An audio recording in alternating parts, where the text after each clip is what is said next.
What's going on with this guy?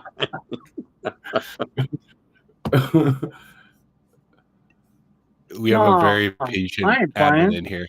What are you laughing for? Check this out.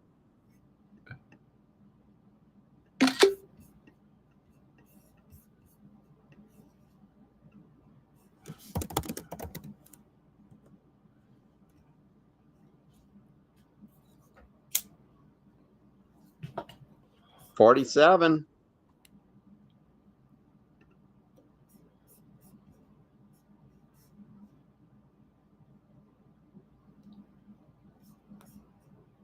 Just let it play. You know? You guys can't hear it? What the heck? That sucks. No, it's okay. Trust us. It's fine that we can't hear it. This guy's got 68 billion Hedron left. 48. C353. New bidder. Is that right, Maximum? Is this a new guy coming in? Who did this shit? At the end of the day, if you stand 4A5D. Oh, 65. Yeah. Fucking tall. And if you say no and fucking no. And if your teeth look like that,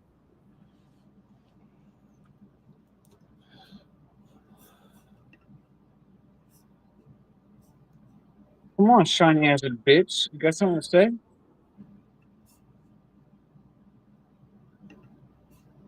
That's all his Hedron, basically.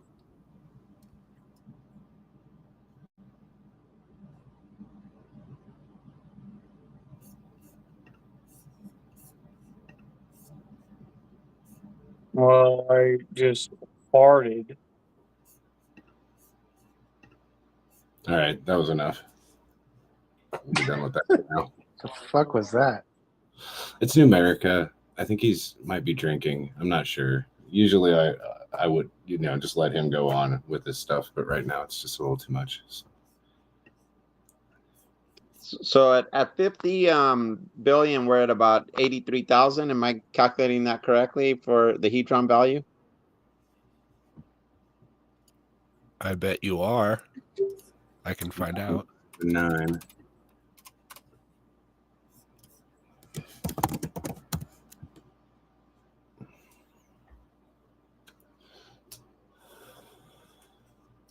Yeah, Dev Huey's saying, oh shoot, this isn't up to date. It still says 39.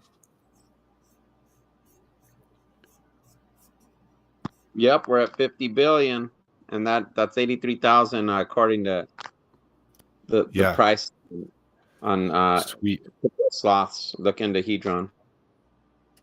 Nice. Yeah, it says 85,000 for me.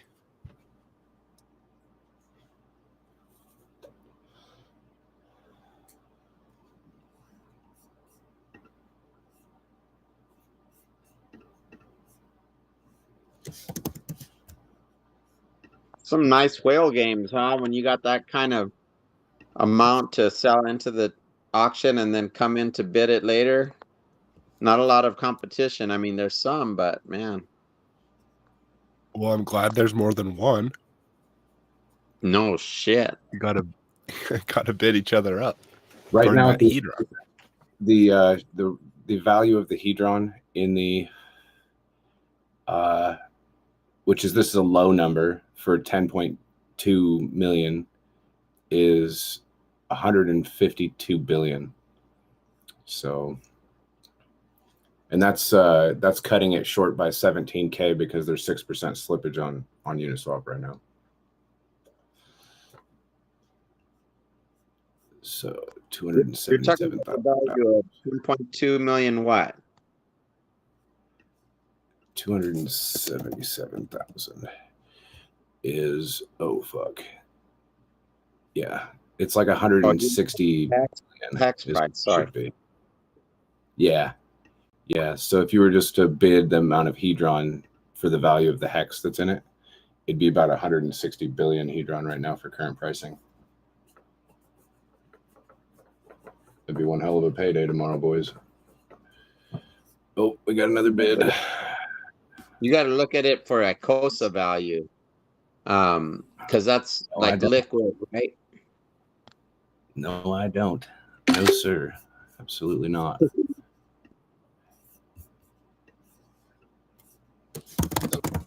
You know what's really bullish, guys, is like there was massive purchases today leading up to this auction, and like we're not even fucking coming close to what we're about to see in the next few weeks, and even 80 days from now as well with this recent whale selling off. I mean, I think this is like the indication that the people are buying up ammo for some large stakes coming out.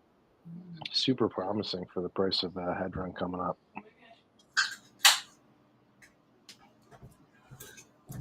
I mean, if your intention was to sell it into the buyback, then yeah, you'd be valuing for the Icosa, I'm sure. But over underlying value for that is the Hex, in my opinion. There is another bid, 60 billion. Good job, boys. Good job. So my bet is that 2,4D8 is going to win. If I have to say it, that's what I'm thinking. Sorry, you guys can hear me taking snapshots, but he's got almost $3.5 billion worth of Hedron. Whoa. So you just got to keep bidding him up.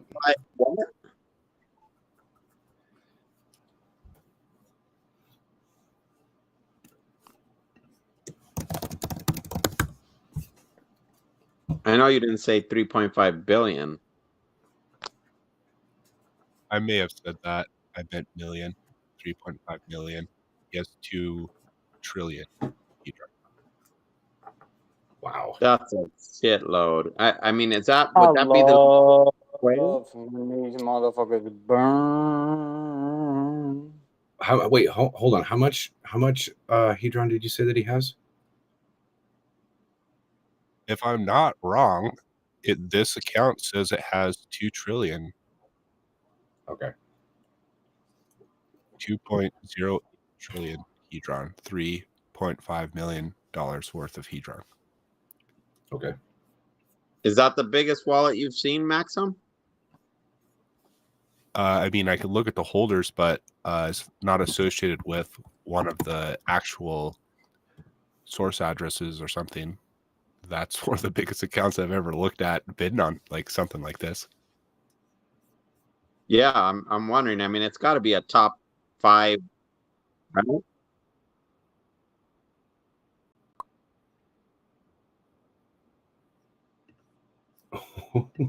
I think this is his 3rd account, or what's going on here? Yeah. He went straight to his Mad Mike account. Thanks, Numerica.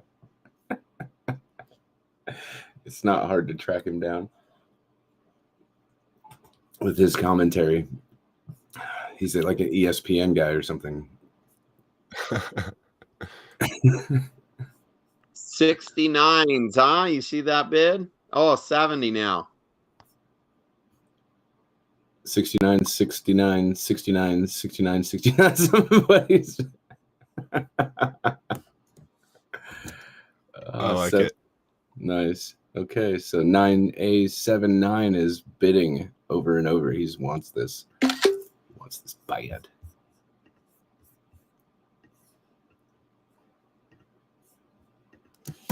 Well, we see now that like you said, Maxim. I mean, you can't even figure this out until the last 5 minutes. Like it's you just don't know. Yes. Yeah, that's the way it works. It's apparently to everyone's advantage to do that. Although the clock continuing to add another 5 minutes does keep it interesting. So the 9A79 has 45 billion Hedron left.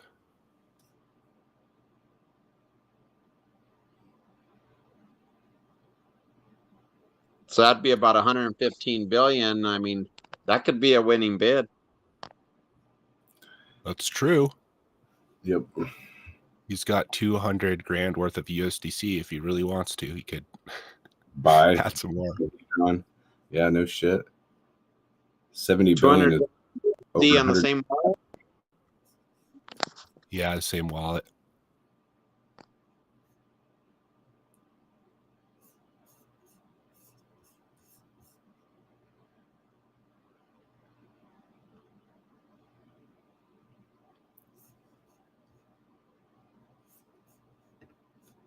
If you're posting these wallets on the chat, I might go back and breadcrumb some of these wallets and see if I can track all of their wallets all together that they associate with, and then get a calculable total on who has what.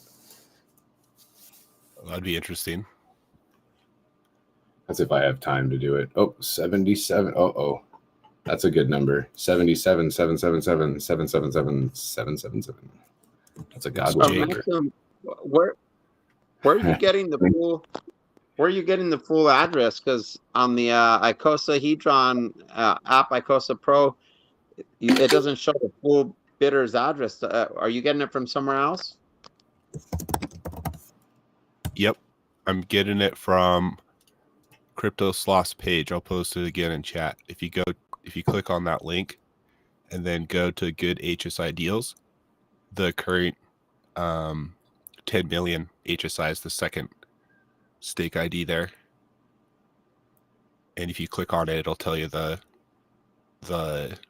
winning bidder's address at the time that the page was refreshed.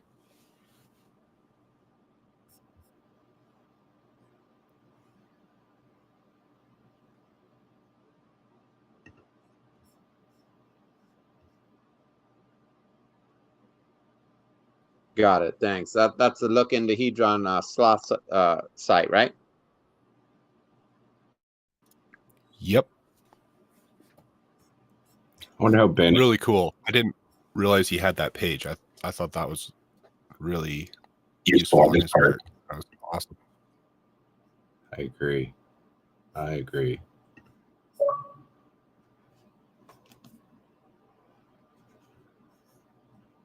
2-minute countdown again.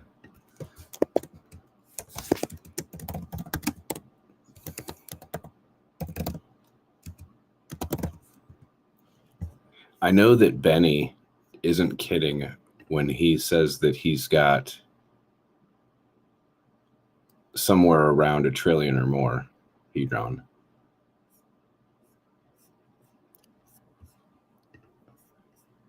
Is Benny his handle in Telegram or on Twitter? Or? Benny Blanco in chat right now that's watching. He's not in the voice chat. He doesn't come into the voice chats. I mean, he does. Oh, really? But I call him out every time he comes in because he doesn't talk ever. Interesting. Yep. So I know that he's in here bidding. So one of these is definitely his. That's why I was asking you, how much did you say that they had on that one? Because I'm pretty sure that he's been adding to his stack. But last time I checked, he had 800 billion. So I'm pretty sure he's got more now. He always comes in. He's like, I'm gonna dump my whole stack on you guys, like trying to get people to do shit. And it's like, dude, please don't. He just put in the chat 79B.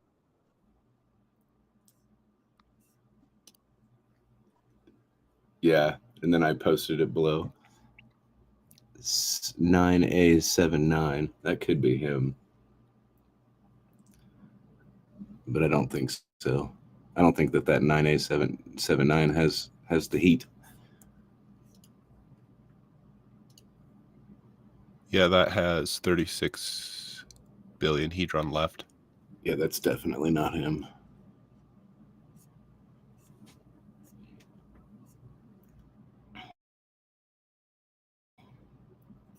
Feel sorry for this Leah Nelson that just joined the group. One group in common. Should I just boot him now, or should we just wait? Just let it add to the member count. Fuck it. Never mind. So the one that's bidding now has 3.5 million Hedron. Is that what you said, Maxim? Well, let's see, it's the 9A79. Yeah, he has 36 billion hedron left. I'm talking 24D8 24D8 that just bid 85 billion on it. has $3.5 million worth of hedron. Nice. That's the big one, I guess. Is there two of those? Let's look. Quick question. And 98,000 of hex. Quick question. Yeah, Obviously, that's the we're same guy. talking huge Go ahead. amounts of hedron here, which is amazing that these guys are bidding, and they should be, because this is like the deal of the century potentially, etc. All of these players, like, it sounds like you guys are like tracking them and seeing who's got who's got the most hedron. Are we talking about like believers in the system that obviously like bought billions of hedron at the lows because they just saw the light? I mean, we're not talking like minters here, are we? They could be. Yeah, it wouldn't surprise me. I think it'd be more surprising if they bought below than if they were minters. Sorry, so the consensus is minters more than buyers. The funny thing is if you were in hedron at the very, very beginning, back in February of last year, then you would know just as well as I do that the majority of those minters minted and dumped like fools. Yes, and then I recall that. At the bottom, at 6 zeros and a 2, almost all them folks bought back in. Wow. Are they that big a player that they literally understand this shit? Yeah, dude, there's people that made more off of hedron and hex than they did off of their hex. Yeah, you'd have to. Yeah. I mean, but unless you were an incredible whale, if you believed in hedron, you had to not only mint, but you had to buy too. I mean, I did. I had to do both. So. Yep. I mean, I did too. 10x on everything. Blah blah blah. But and I bought, but I didn't see these auctions come in. I wish I did.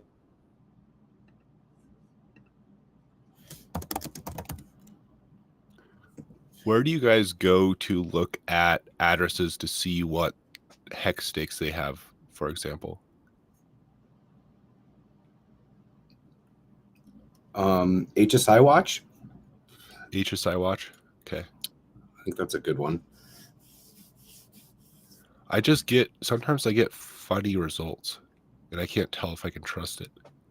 Dude, I don't trust it anymore. I mean, you can try.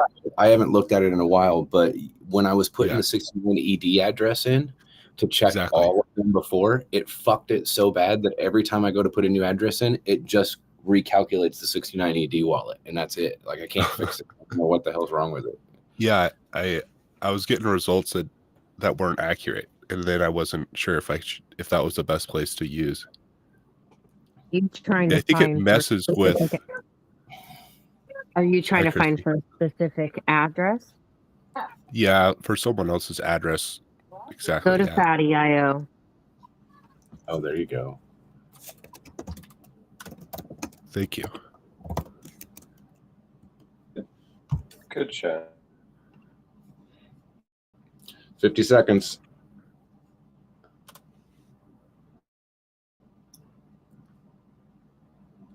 Come on.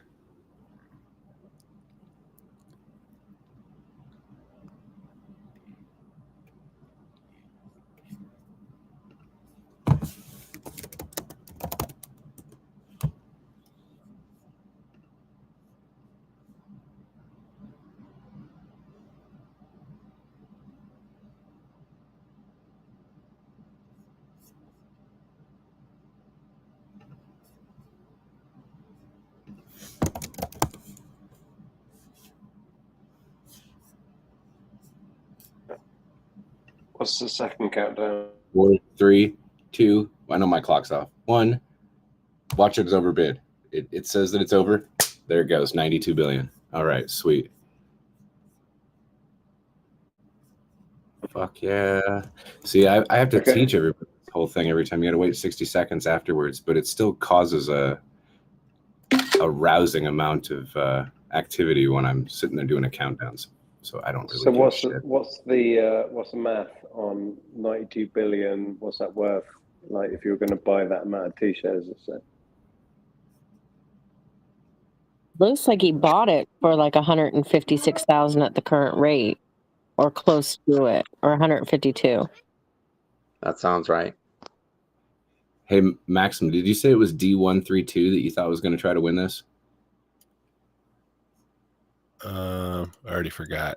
It was 24D8 is the 3.5 million in the back of Hedron. Dollars worth. Alex is in it now too, watching.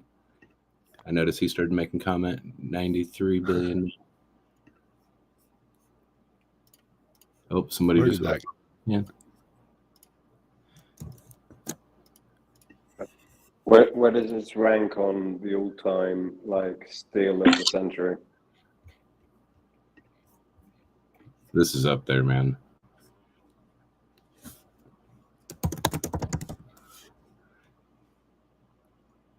Yeah, I was betting 24D8. Yeah, you're right. Okay, that's what I thought. Somebody just overbid him. The 9A79 overbid him. I'm going to go ahead and delete this. Get out of here, Mike.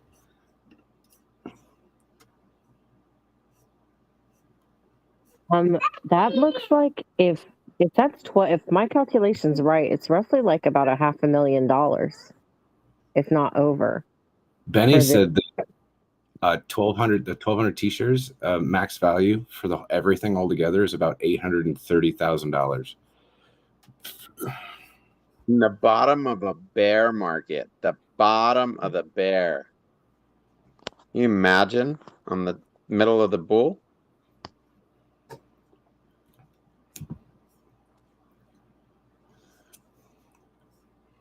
I had plugged it into Staker app, but it wasn't the exact amount. So, or what is it? Stake today or whatever that's called. Stake Hex today.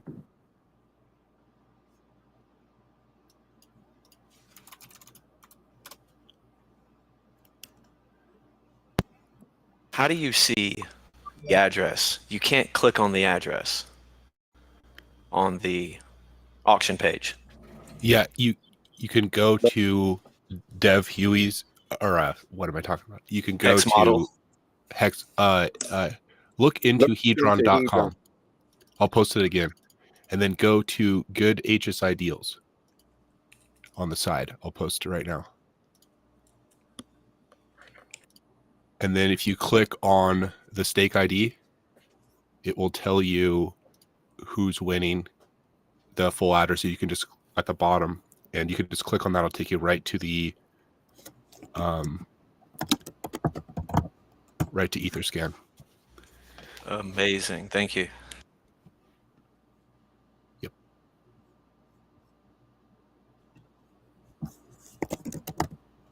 And so as far as that new HSI and that very fortunate person's ownership, what are we giving out of 10 as a chance that they're going to redeem that for Icosa? Like 1 out of 10?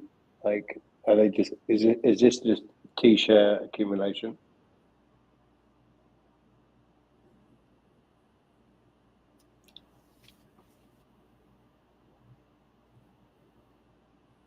$93 billion. Minute left. No, one more minute. I haven't reset this page in a long time.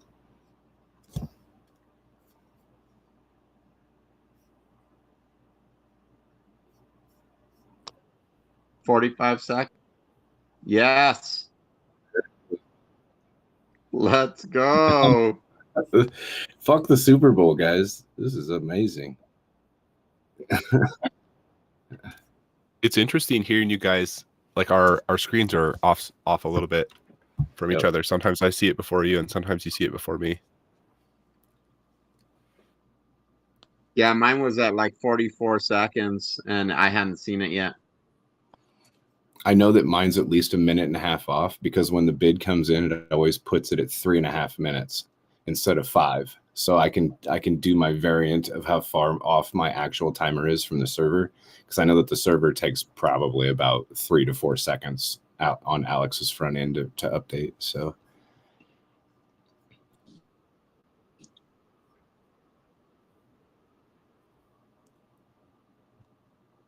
he had just over 100 billion. He has 20 billion left. Yeah, 9879 has 20 billion left.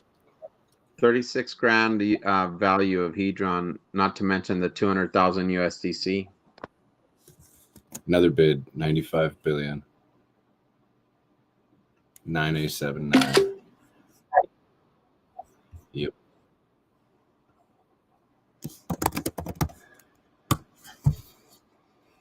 Wow, what a time to jump into the chat here. You got some action here, it looks like. Oh my gosh, yeah. Yeah. Very often Yeah, you we get watched 10 million texting. Yeah. Yeah, this is a Well, big I'm looking for a YouTube. I was like out popcorn, getting some chocolate chip cookies, a soda. I was ready to check it out, but yeah, this works. I think I broke CryptoSloth's page.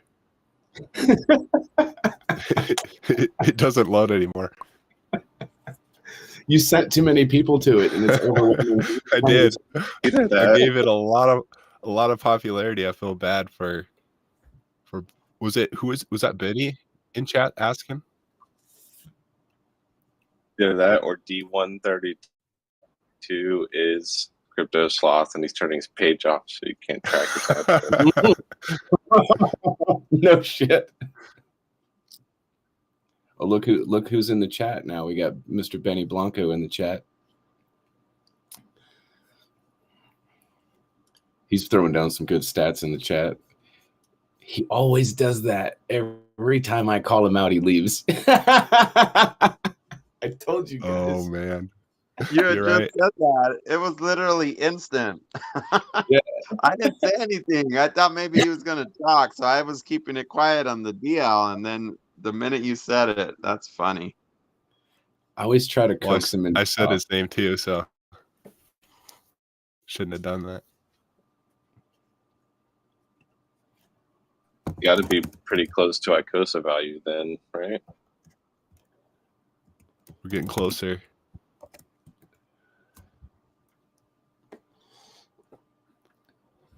Oh yeah, Icosa value. You're right. Still off by almost half on the hex value, but yeah, that takes 15 years. Right. Yeah, I think that the hex value would have you somewhere around a little over 150 billion on the bid. Well, can you remind me of the Icosa number that this would get if you did it immediately? Can math it.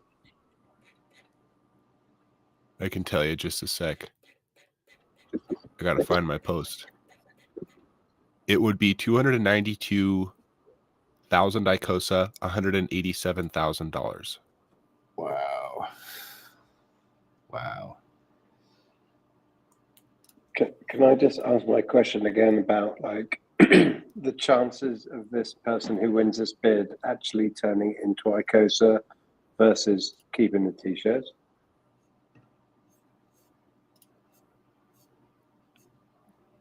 Depends on this D132 guy, the 9A79 guy.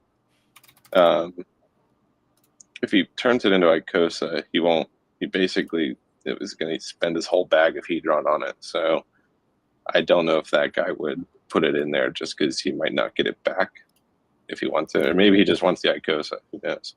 D132. I don't know what his address is fully, so depends on how big his bag is.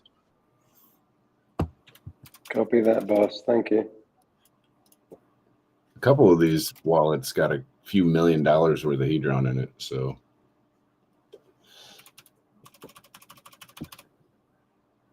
They might start So we're slugging at roughly $160,000 of Hedron right now. We're getting close to the Icosa value. And another 987. Well, with Probably over. I think you could market sell that much Icosa and not eat at least 20 grand in slippage. No, you could not. You could not sell that much Icosa. There's not. That's more Icosa than there is value in the total USDC liquidity pool. Yep. What would that do? Let's check it. They could double the liquidity instantly. Yeah, they could become a real liquidity provider.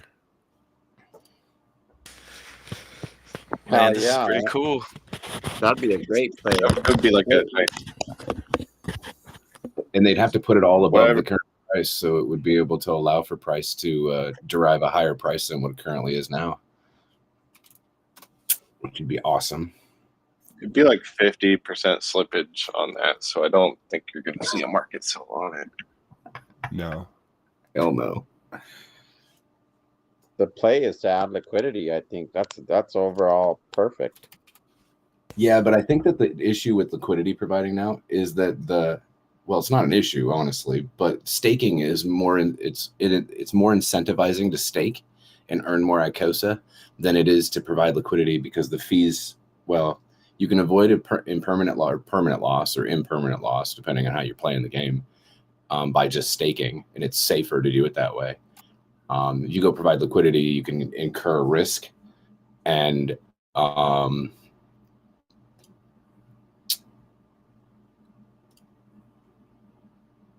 yeah, that's not something that you'd really want to do, I guess.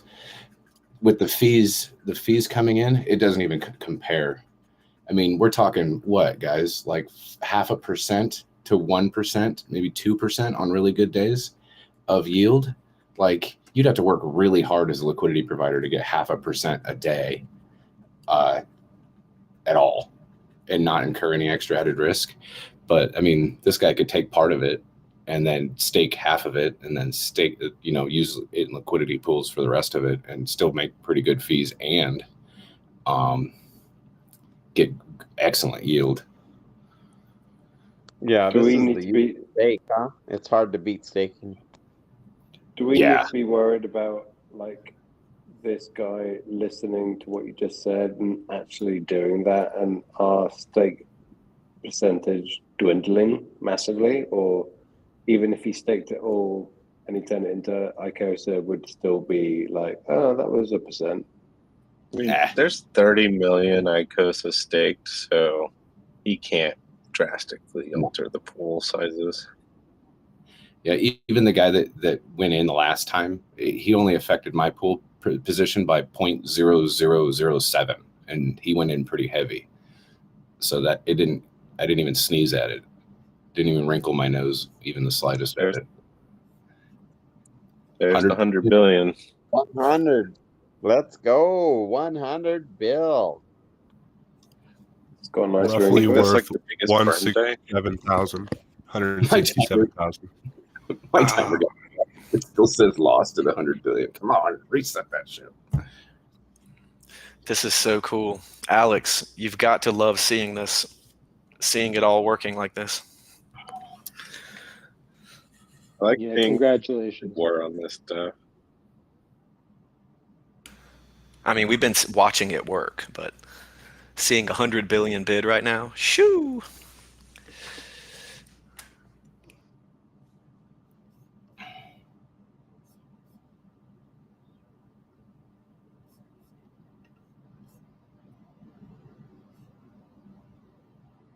I'd say the only advantage to being a liquidity provider over staking all that Icosa was if you're liquidity providing, you can exit that position anytime you wanted to. If you staked it, you're going to be held up for quite a while. That'd be the only advantage I could see about, other than staking it.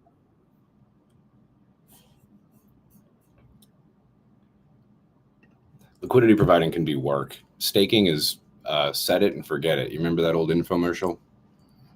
Yep. So, I mean, it's all up to how you want to manage it. And if somebody's tossing around this type of money, then they don't need to come to one of the executioner classes to learn about liquidity. I can almost guarantee it. Yeah.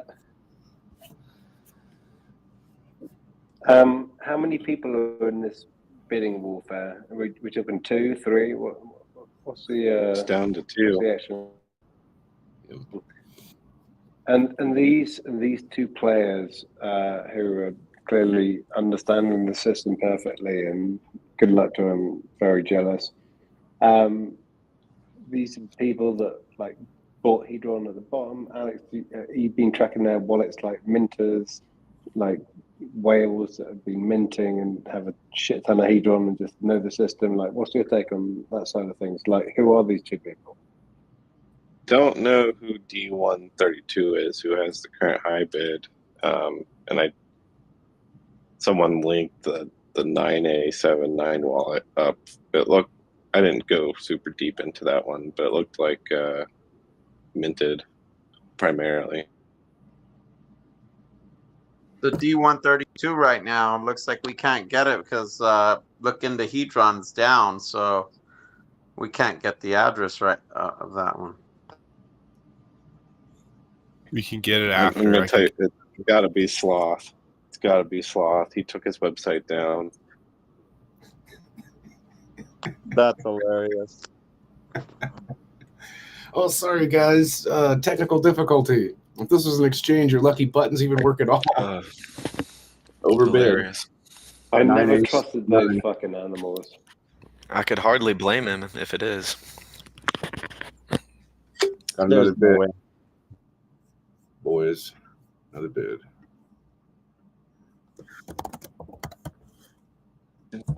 That's like 9879's going hard.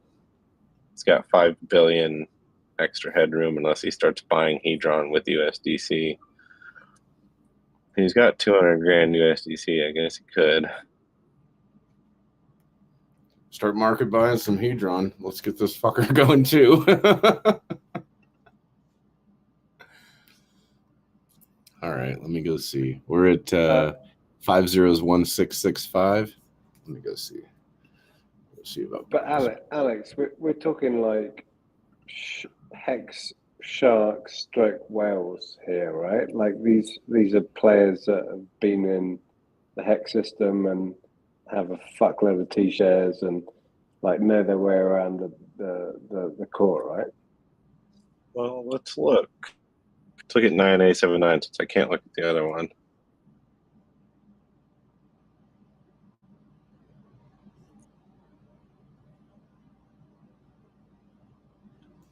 You can buy 57 billion for 100 grand. 6% slippage, so that's not good. Can't do that.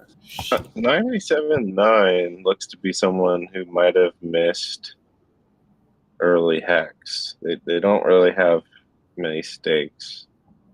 They're fairly small.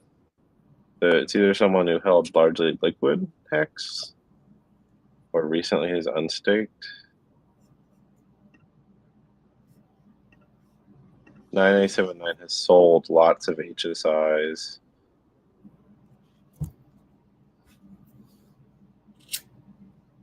Both to Icosa and on OpenSea.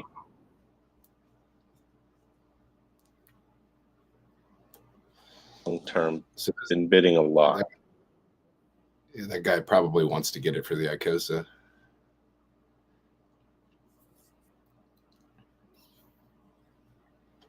What about 24DA? Did you look into his? The one that has 3.5 million a Hedron? What's that one?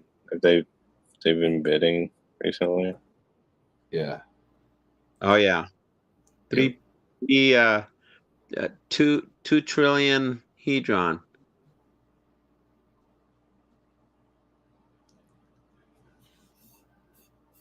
You put it in the chat, didn't you, Maxim?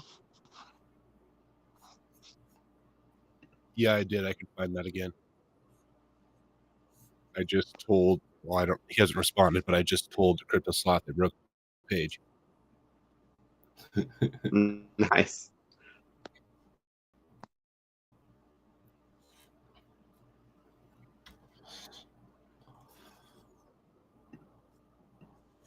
I just kind of got here. What's going on? I heard 10 million hex being bid on. Your what's is a fine, Mike. Don't worry. I hope so, dude. What's the bid on it? We got a 1,228 T share HSI that is current bid at 109,999,999,998.99. 18 seconds to go. 20-second warning. I'm going to put in a bid over that and then put 0.999 over them. What was the break even for the Icosa? What was that number? 100 and should repost got that. sold. 109. That was it.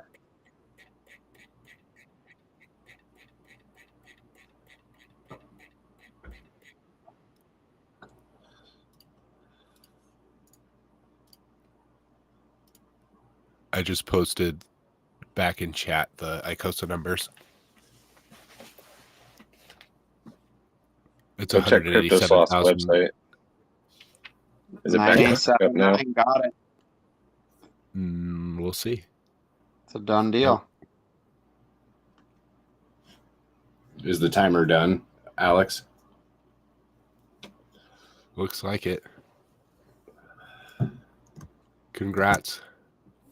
109.9. Done. That was fun. That was entertaining. Wow. So the guy with 200 in his wallet compared to 3 million got it. Yeah, exactly.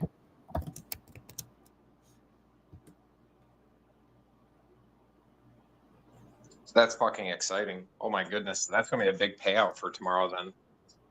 Yep.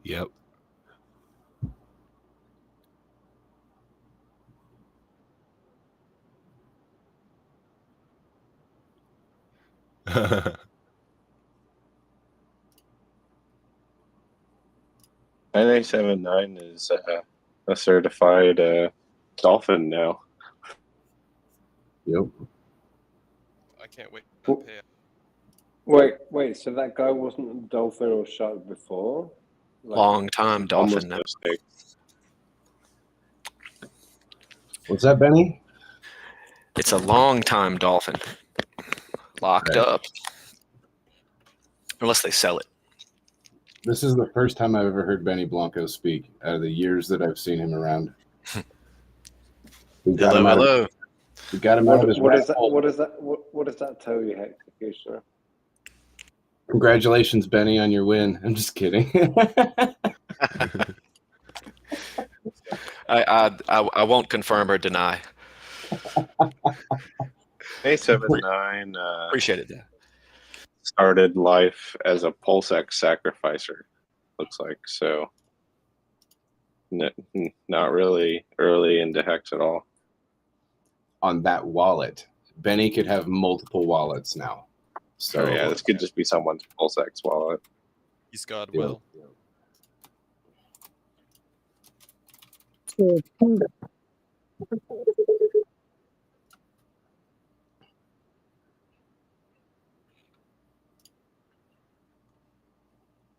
Oh, nice. Good to know. So how close to the Icosa value? Pretty damn close, huh? A little over? Should be over. A ton, but yeah. Yeah, I was just going to say, so if he turns that into Icosa, he's got at least on the Icosa end 25K in profit. Is that right? So he paid less than the Icosa value he could get. Right. I think the Icosa value, according to Maxim's thing, if I can get that open, again. It was like 187,000, right? 186. You're right. 187.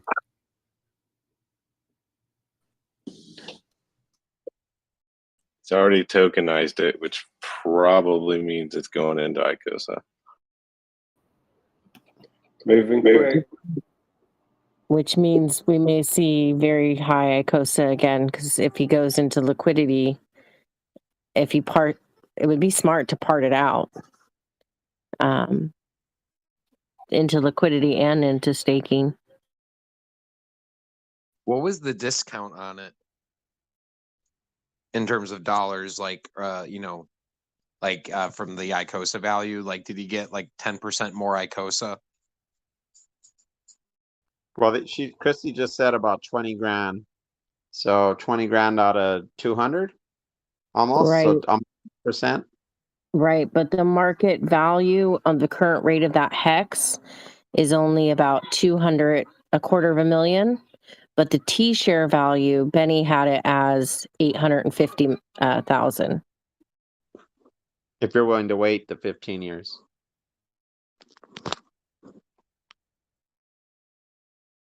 No, it would be higher than that, though, wouldn't it?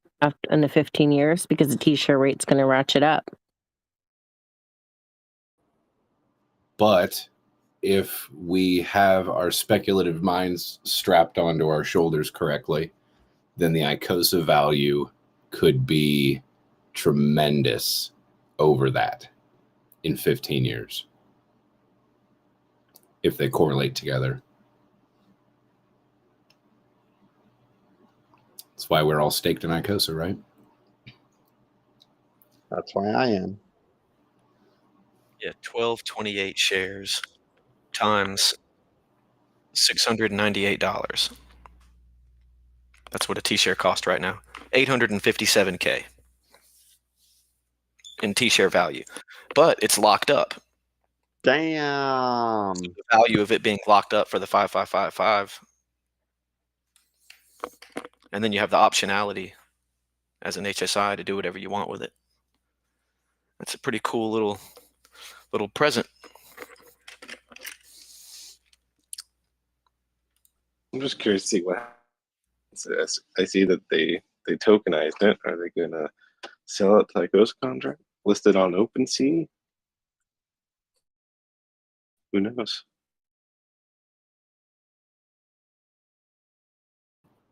They exited the auction almost immediately, so they wanted it.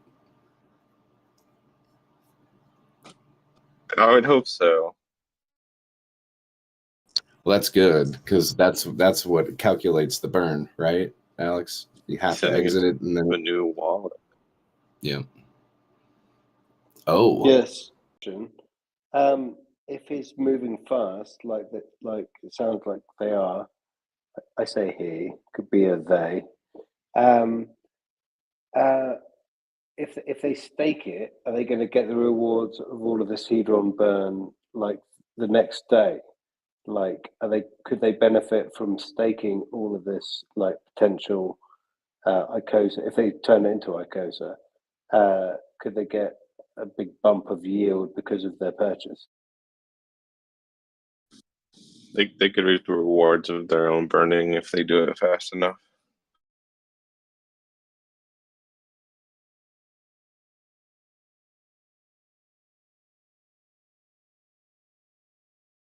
Can you say when that time lapses? Like, is it a certain time of the day every time, or how would you be sure?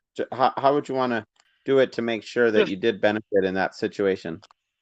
Want to stake before UTC reset, so if he does it before 7 p.m. or 6 p.m. EST, whatever it is now, can't daylight savings time is fucking with me. Moved it to another wallet that looks like it's just doing Icosa staking, so I'm gonna say he's probably gonna, he might not, because he detokenized it, which means you wouldn't sell it for Icosa, so he might just be sitting on this one. Interesting. He should get all that pretty fast. Is that good for us?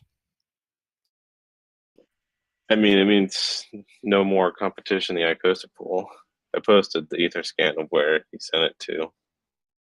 So 9879 might be just choosing to sit on this one, which, I mean, it's a 10 million hex stake when you get the opportunity to keep one of those.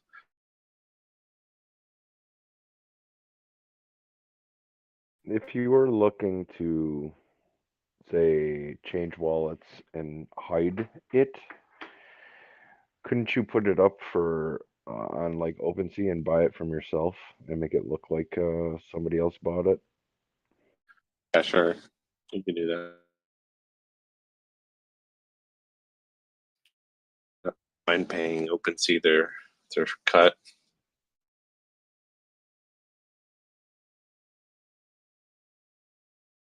That's pretty much the only option, right? Because you can't really send an HSI to a exchange, a centralized exchange, to hide anything, right? I don't know any of the ones that actually will like trade them centralized fashion. You could send it to Polygon, sell it on Polygon, and then send it back to try to break the trail a little if you wanted to. Interesting.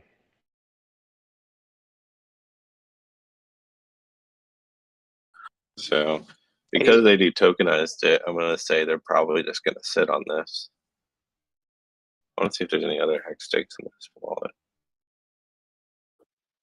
Alex, what is the OpenSea cut? What is what? What's the cut that OpenSea takes? I think they take 1%. I thought it was like 3.5%. OpenSea takes a 2.5%. When they had their recent, I'm not really sure what their issue was, but I know it affected some of the NFTs. Would that have any effect with our WATSAs or with these HSIs? As long as you don't have any active approvals to OpenSea, then they, like, even if OpenSea gets hacked, they can't touch them. The last big thing I remember that happened with OpenSea was to save gas. They do some thing, kind of like what USDC does on Uniswap. If you've noticed, where you don't actually have to do an approve for USDC on Uniswap, you can just sign a message, and then it'll like bundle it in a bundle transaction, so you can save gas. OpenSea does that for NFT transfers, but what OpenSea was doing last year when they got hacked was they were not invalidating those. So like if you listed an NFT for sale for 1 ETH and then revoked it, so you delisted it for sale because you decided you didn't want to do it anymore, it was still technically for sale. It didn't show up on the user interface that it was for sale, but it was still technically, the approvals were in place to do it. So someone figured out that you could go in and steal all these NFTs for like 2 year ago prices from people who had them listed and then delisted them, which I believe they fixed that, but that's revoking services. Like, I hope they if fix you know, like, what's the best way of revoking out there? I've heard like there's the revoke.cash, and then there's going to Etherscan. Do you have any? Revoke.cash is probably the best one. Etherscan works pretty well too, but those are the two big ones. What would be the difference, asset though? that you care about? Revoke.cash just does a better job searching for things that you've approved, where Etherscan only checks the major ones. You guys are talking about removing permissions, right? Yeah. Okay, thank you. Is there a Alex, simple number? I had another question. Like I was going to give away like some like crypto to some like friends and stuff. I wanted to know what your like overall opinion. Like obviously, man, like I'm sure you're under the same category, cold storage, hardware wallets only. But if like you're on the go, like how do you feel about MetaMask as a general statement? Don't like that they only use 12 seed word BIP39 wallets. I think those are inherently less secure than the 24 word ones. So I don't like that. A lot of people use it on their phone. And technically the private key is encrypted, but it's only as encrypted as how strong your password is to your MetaMask wallet that's on your phone. So you see cases where like iCloud backs up the iPhone and all the app data, and then hackers get into iCloud. And they probably use the same password for iCloud that they used for their MetaMask encryption, so it's easy for them to break into the MetaMask encryption and get the key out. So I don't think keeping keys on any device that is connected to the internet is like a secure way of doing it. If you have to do it, like don't use the same password for MetaMask as you do for your iCloud and stuff like that, because you can't really stop your iPhone from backing up your MetaMask app data. Aside from that, there's like Trust Wallet that some people use. It seems okay, but it doesn't really seem any safer to me, really. So I think the best option is always like hardware wallet with the Nano X. You can use that with your phone. So you can, there's an integration for the Nano X to use Bluetooth to MetaMask Mobile, and it's safe. The Bluetooth doesn't send the keys.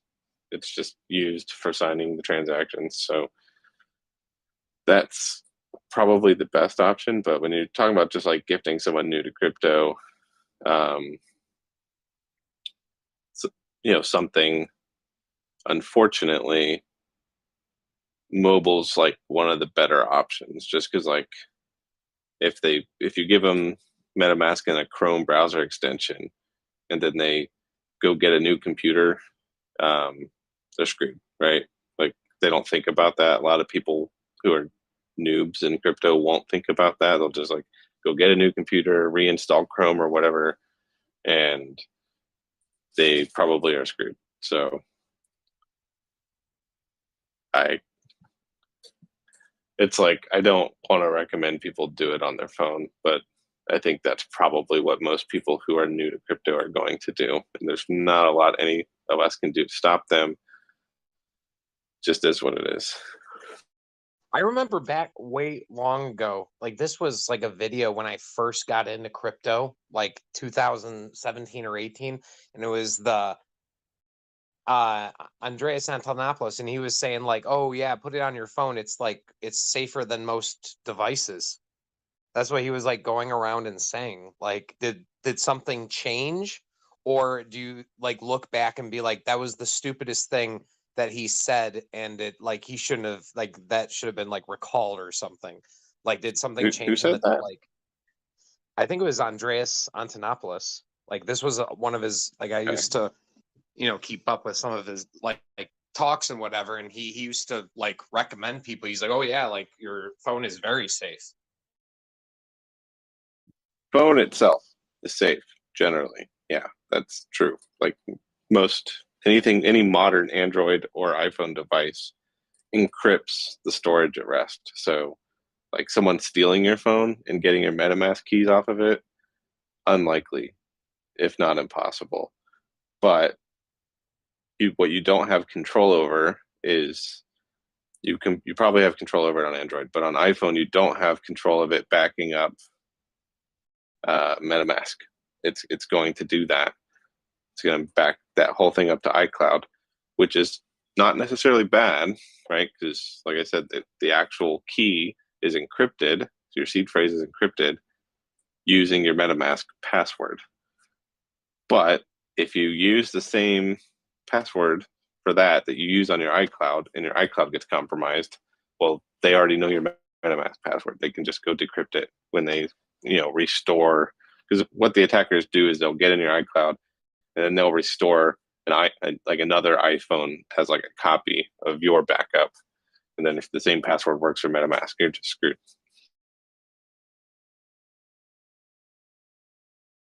It's not necessarily the phone that's insecure. It's more the cloud services and the backups that get people. Quick question, Alex. I know that the amount of Icosa you get goes down. Like this person that just bought this big HSI, it goes down per day with the formula. Is there like a rough percentage number every 30 days, 60 days? Just something I could keep in my mind for like HSIs that I bought that if I was gonna in the future end up trading them for Icosa. Just look at whatever the average, like if you want to do a 30-day moving average of the T-share price, because that's what it's divided by. So like if share price doubles tomorrow, then Icosa now becomes twice as hard to get. Crispy's hexfire.io does a pretty good job of tracking the T-share rate, and I think that he even has something on there that kind of looks forward into when there's going to be jumps in the share rate, which I think that there is one coming here in February soon. February 16th, he said. Yep. Yeah, that's and then true. you can correlate that off of what's Dewey's hex model, and you can go and see what the individual stakes have been yielding to, and kind of see what you would be looking at between the sharks to all the different staking classes. Hey, Alex, I have a question. How hard would it be to fork Icosa? It's more or less a copy paste job, I guess. And then I don't know if I can talk about this here. Your recent post about commuse. Like, can I talk about that? Can I ask you questions about that? Yeah. Okay. So I know you had said something about that. Would there be a possibility to take that commuse, burn it, and like kind of swap it into an HSI? I mean, it wouldn't be hex, right? But I mean, you could do something like the HSI, but with something else, right? The communist contract is just kind of simple, and their staking system isn't like you can't stake liquid communists. You have to go and get you have to like stake it before you mint it. It's kind of a weird thing. So like I'm not sure HSI is a thing for that makes sense to do, because it's like limited the amount of people that can even make them in the first place. But I think, like some of my ideas there do borrow ideas from Icosa. There's other things to think about as far as like whether it's worth doing, and if it complements whatever that token is going to do. Is there an ability to like build in code where it would be like a swap function, like commuse to hex, and then hex into HSI? Could. It's just communist doesn't have a lot of value, and you'd have to probably go do that through Uniswap or something. It wouldn't be something you could put into a contract to automatically do. You could. You just got to get the hex from somewhere. Unless someone in here's got a very big bag of hex they want to give away for free, then I guess you could do that. But like if you have to go obtain the hex somewhere, the only real place to do that programmatically is Uniswap, which basically means you're not really burning communists. You're just going to have to swap it for hex. Oh, true. Okay. I just thought I was thinking of that and thinking of, the possibility of more HSIs being put in play. But okay, thanks. My whole idea with that really what I want to build is a thing where people can put their HSIs there, and in 15 years or whatever, when their HSI start ending, like those are going to be fairly expensive. A hex stake is probably going to be a little over 1 Ethereum to end in 15 years time. So given that, the thing I wanted to build is a system where you put your HSI there, and then someone else who has a bunch of Ethereum can come and end your HSI for you, and you just define when you put your HSI there, like, okay, I'll like whoever ends it for me, I'll give them 10% of hex yield. So you're basically swapping some portion of your yield for Ethereum indirectly. So it's kind of like OTC in a way. But you're giving that person some of your yield in exchange for them paying the end stake fee for you, which is fine. That can just be built, and it can just be a utilitarian thing that does what it does. But if there's some cool like game theory things to throw on there, this communist token is just something that's like, it's immutable. It is gonna probably in its current form just dump because it doesn't really have any utility. So if you can do something cool with this other hexagon free token airdrop thing on top of that, that just adds a little bit of gamification, like maybe that makes it cooler, or maybe it doesn't. I don't really know, but mostly just an idea at this point. I love where you're coming from, Alex, on that front. You're talking about HSIs and being put, a pull to end those stakes. Is there a reason why that couldn't be expanded to hex native stakes as opposed to just like HSIs?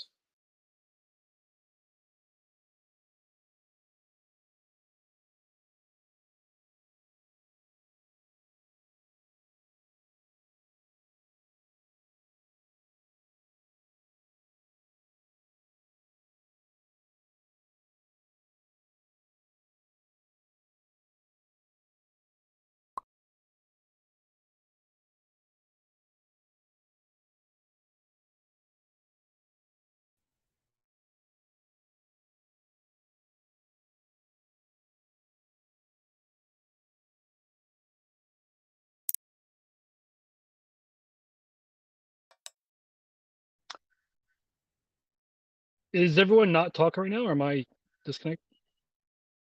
Can you hear me, Mango? Can you hear me, Mango? Yeah. Okay, thank you, sir. Thank you, sir. Hey, Alex, did you hear the question? Yeah, was I not talking? No, we missed whatever you said. So you can't really do it for natives because the end stake function for a native stake, that transaction has to come from whatever address owns the stake. So it has to come from the user's wallet. The only way around that is if you write some kind of open source bot, and all native hex stakers run the bot that will like flash loan Ethereum from somewhere and the stake and sell some hex to like cover the other side of the flash loan. But you couldn't do it in this like DeFi manner where someone just does it on their own behalf or on their behalf for you. Like that part can't happen for natives. Makes sense. Thank you.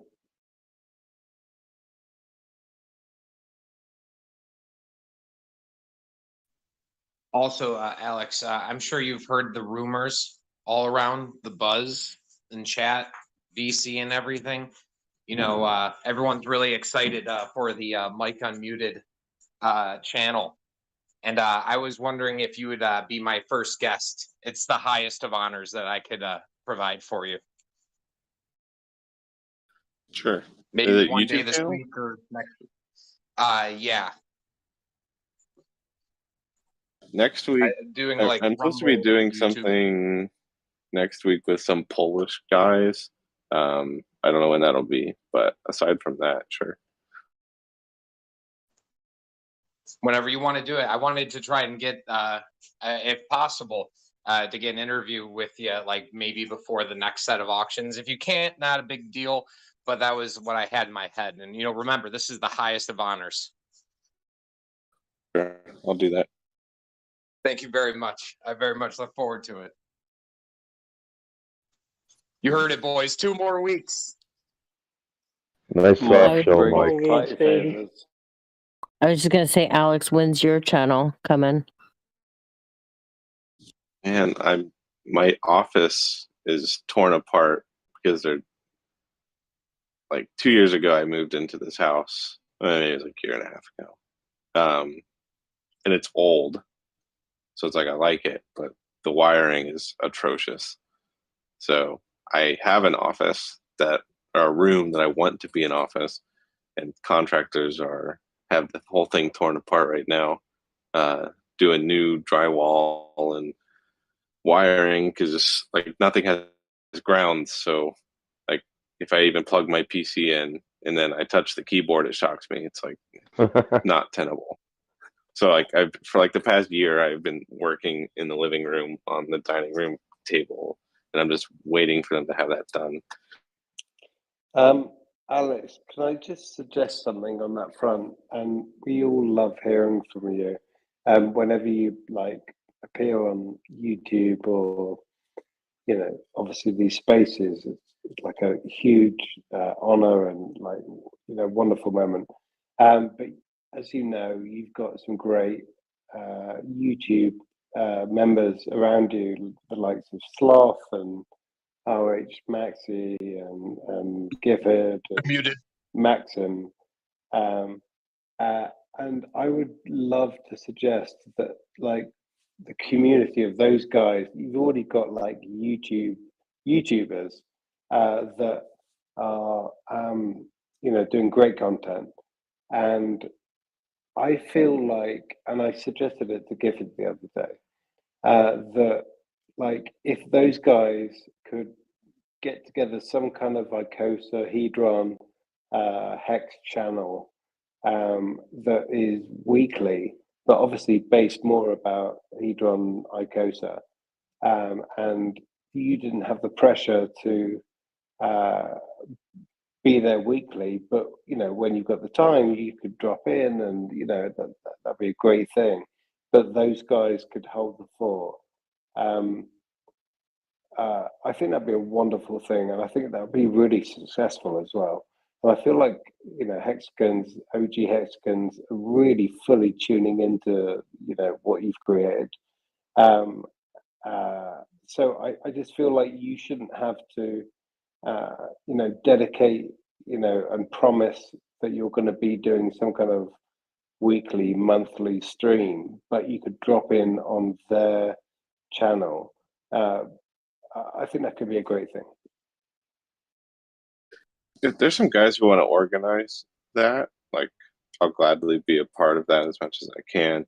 If they want, I'd have to ask around, but I'm relatively confident I could just get Discord Syndicate to let us be on, like let that be some kind of recurring show there if there were people willing to consistently do it. Perfect. Well, you'd probably want to do that for, just with the community, but you probably also want to have your own. Like, you need another channel so that you can syndicate out just for certainly have my own. It will be a lot like Richard's, where it's going to be inconsistent, and times where it's a ton and times where like I probably just not streaming a whole lot just due to the nature of things. But I definitely want to do my own no matter what. But I think having some kind of Icosa Hedron show that happens every week, if people want to put that together, like that's awesome. And I would not mind occasionally dropping on to talk on those. Yeah, Cool, man. I only have one. I only have one requirement. My one requirement is just remember that you're born here in America. You don't live in Europe, so I don't want to see no fucking purses. Well, what do you want to see, Mingo? I want to see anything that Alex is doing and interested in, except for no purses, please. That's my only I want to see a If we beer go in the one very hand, a hot dog in another, and then like a big trucker hat, and then screaming America. What about the Yeah. validator mechanism you mentioned? Any update on the chance of selling that turnkey item for us? But I have the one I've been working on. Turns out it's not powerful enough to do Aragon in Lighthouse, which isn't a huge problem. So basically, when you're going to be a validator, and this is all coming from Ethereum knowledge, but we're just going to assume Pulse Chain is going to be similar. Aragon and Lighthouse, that combination that runs the two chains, because Ethereum is actually two blockchains, and Pulse Chain will also be two blockchains. The Aragon Lighthouse combination is very, very storage efficient, so it doesn't need a ton of space, and it doesn't need high performance drives in order to run, but it comes at a cost of being more processor and RAM intensive. So like when you ask Aragon to pull some transaction from 2 years ago, it doesn't actually have that like saved on hard drive.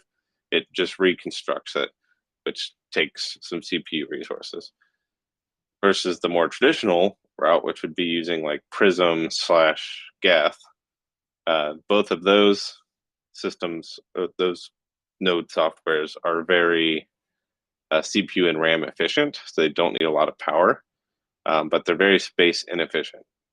So they save everything to disk, so it's there, and you can just grab it and serve it over RPC or whatever. So when it comes to Prism Geth, you're needing like a minimum of 2 terabytes of space, but this little system thing that I'm currently working on, it's powerful enough to run that. It just needs a lot of space, and it needs fairly decent performance on that drive because it needs to read everything from drive. So, but like Aragon Lighthouse only needs like 400 gigs of space, and it doesn't have to be some fancy high performance drive to do that.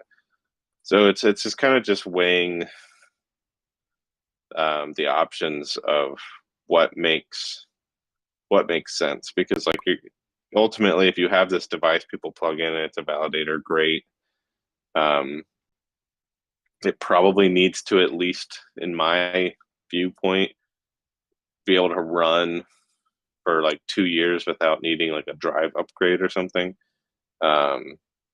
So it's kind of just like figuring out the logistics of that. Aragon and Lighthouse would be much better in terms of like you can set it and forget it, and the hardware is probably going to, as long as it could run it in the first place, it will.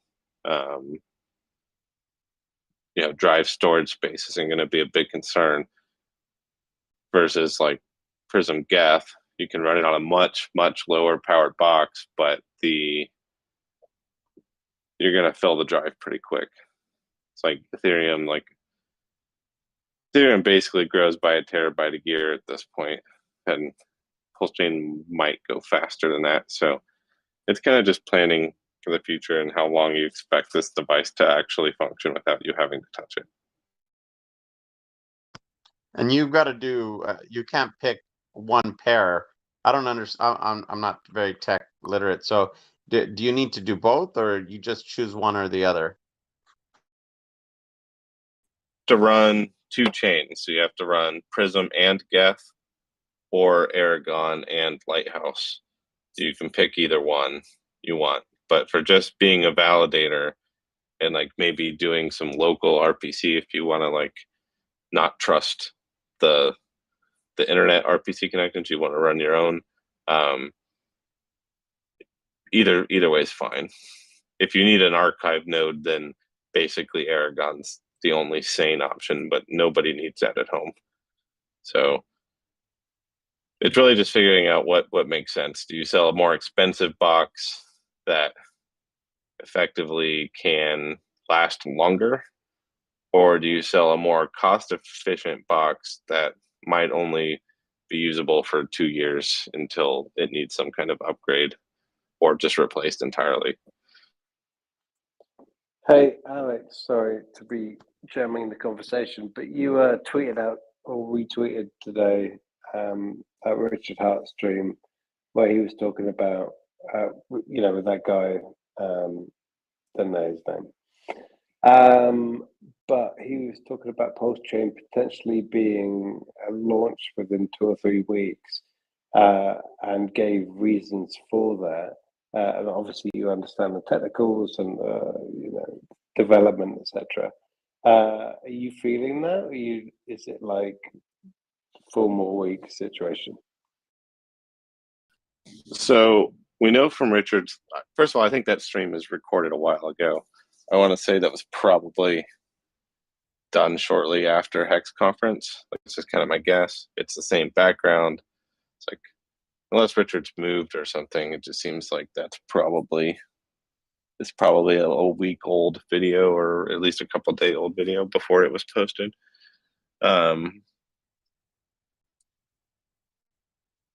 So from as much as I can read, Richard's basically, to me, regurgitating the stuff that his devs are probably talking about in their like private Pulse Chain Telegram, if they have one. I assume they probably do. So to me, it's likely that he's just kind of regurgitating that information. So from a developer standpoint, if you're going to fork a chain, the very first thing you're going to do is get Prism and Geth working. That's like numero uno. That's where you battle test all your stuff. Then once you have that done, you start thinking about things that you might need, like a block explorer. That's something Aragon is much, much better at serving the data of. So my estimation is that they have V3 functionally complete in private. It sounds like, to me, they have Prism and Geth working. Sounds like they have Lighthouse working, because they, at least based on the screenshots Richard shared of their Beacon Chain Explorer, they probably have Lighthouse working. So it sounds like once they have Aragon figured out, then V3 testnet is ready to go. How that's going, we don't really know, right? Because he regurgitated some information from his devs showing about kind of where Aragon was in the syncing process, and they're syncing from Genesis. So Aragon's usually very fast to sync, but that's because he uses snapshots. But if they're syncing from Genesis, that takes a lot longer. So if that all is going smoothly, sure, a couple weeks wouldn't surprise me for V3 testnet. If it's breaking along the way, and this is something like, there's a Twitter thread of me and Eric Wall going back and forth about this, but Aragon's one of those things where, because it's a much more complicated piece of software than Geth, like you can go in and change a bunch of stuff for like your new chain rules, and Aragon does like syncing stages. So it looked like they were getting about halfway through based on the tweet. It's possible in further stages that the code will break and may need more work done to it. So we're kind of in the dark there, but the moral of that story to me says, if they're syncing Aragon now, if that's where they are, that means they're working on the Block Explorer. And if they're working on the Block Explorer, that means the core stuff for Pulse Chain Testnet v3 that you would put in Geth and Prism is done. And they probably have that working in private testnet. So a couple weeks is probably a valid claim, as long as no new surprises pop up. And when it comes to layer ones, new surprises pop up all the time. It's official, 2 more weeks. Thanks for your answer. Sure.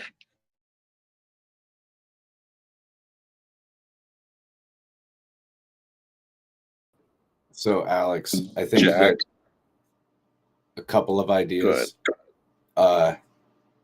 fancy cigars, like cigar boxes. I know that you're a fan of kicking back and the whole cigar thing every once in a blue moon, or maybe more than that. Fancy ass wine bottles. I don't want to. I do like your Tudor and your Omega, but maybe not show those. Maybe not go that far and have like watch winders for them. But that would be pretty sick. Because I think that I thought about getting. I thought about making a watch winder out of like string hanging on the ceiling and putting like a Casio there just for like the supreme opposite. You know. Yeah, that's what I was thinking too. Big giant big fish like golden reels, also maybe fishing reels. Some of those cost more than Richard's watches. I know, but nobody would know besides you, right? Maybe a couple of people. I don't think Casios need winding, but maybe Seiko. What about some? You should have some segments on beard care. That's a huge industry. I am really bad at it. Like I'm sure someone could sponsor, but like I'm not the best at beard care, unfortunately. I was thinking maybe have a shelf in the back behind you that has just a bunch of like badass cooking seasonings that just back there for no reason at all. Well, Pulse Chain Data Center is I can just sit there and have an actual real David Feeder background. Yeah, I was thinking that too. A server, have a bunch of your servers actually posted up too, with all the lights going, so that way they know that it's not fake because the lights are actually twinkling. It'd be incredibly loud. Not unless you put it behind like a fiberglass with vented out the back, out of the room. Yeah. Maybe we should just send. My office is done. I have a bunch of like music equipment that will probably honestly be the background just because it will be there. There you go. That would be good. Just, as long as just Alex it up, really, and it'll be real homey. That was like a shock the first time I had to do some work for IT guys from a different location in our server room. Like it was like intense. Like I almost felt like I needed to have like hearing protection on while they're telling me to plug in this, take out that, plug in this. Well, meanwhile, it just sounds like a jet is going off in my head. Isn't it? Wouldn't it be really hot? Individually, too? they're not that loud. No, there's well, we have there's a bunch of them. Don't they produce a lot of heat? The thing with servers, also? Yeah, it's well, air conditioned room. Yeah, it depends what side you're on because those rooms are designed so that one side is very cold and the other side is very hot. So there's like no in between. Yeah, ours is definitely not. So then you're going to have your lights too, right? For your recording that's already going to make it hot on you if you're on there doing any amount of timing. So it's something I might do like once, but probably not ever again.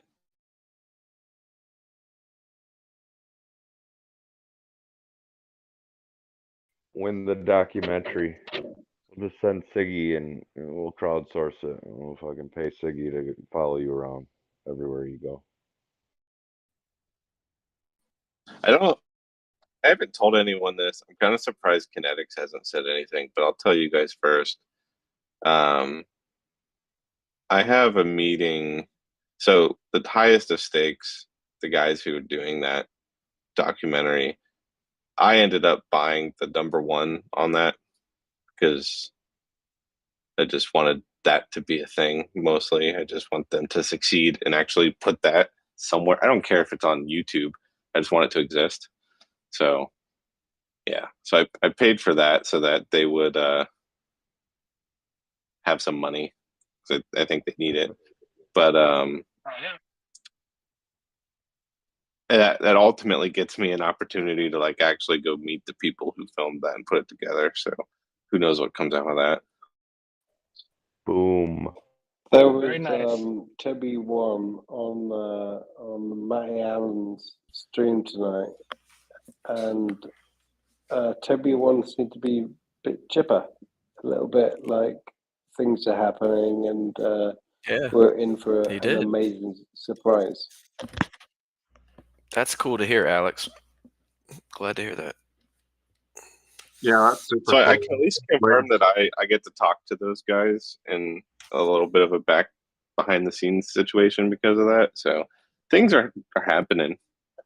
I can't really say anything more than that, but like it's a lot of people, like a lot of people, especially on Telegram, grumble about it. They're like, "Oh no, it's like they just raised 500 grand and they're not going to release this." It's like they're doing work. It's not easy what they're trying to do, but I want them to succeed because I want a cool ass box that says #1 hexagon and a vinyl, and I want to be able to watch it on Netflix.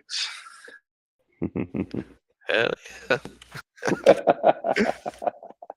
Time will prove that you're one of the best people in crypto, Alex, and we appreciate that. Maybe they'll make a part 2 for you, Alex. No, it'd be cool though. I don't care what anybody says. You are the #1 hexagon, Alex.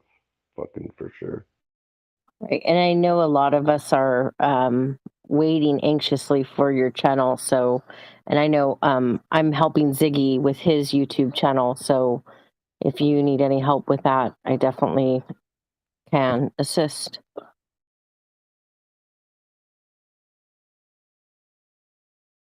Yeah, like anything anyone wants to do.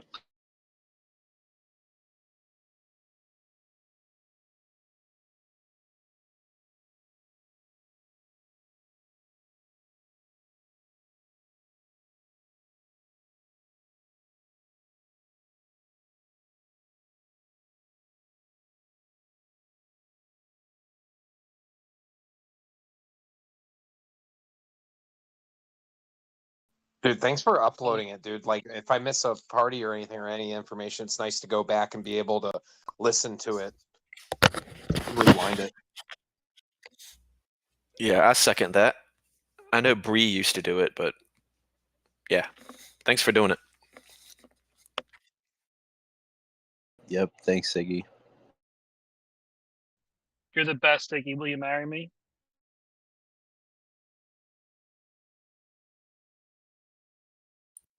Exactly.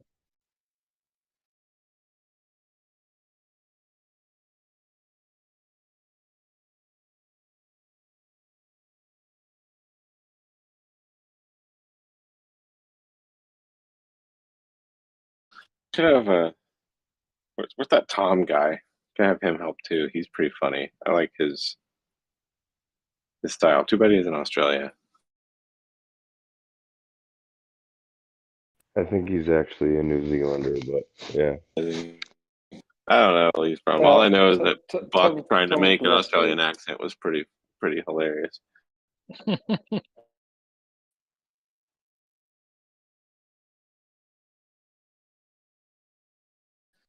One thing that this is like a total side thing that I may never finish, but I was just doing it on the side. I want to build, and there might be people in here who have more experience with this than I do, but I'm working on this like hobby project in Unreal Engine to create kind of like basically a VR chat hexaco that we can put out on Steam for free and just basically make it both the biggest meme in the world, but also just hilarious and place for people to hang out and voice chat and whatever. It's not incredibly difficult, but if I ever finish that, it'll be cool. If you could make that and let Mango walk around looking like his profile picture, that would be the greatest thing in the world.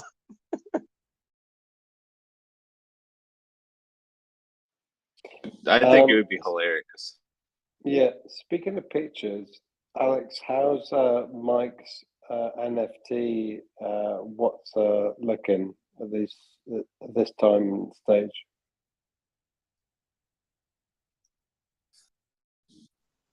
Not sure I understand the question. Question is, what's as an artwork? How are you feeling about it, and when is it going to blow up?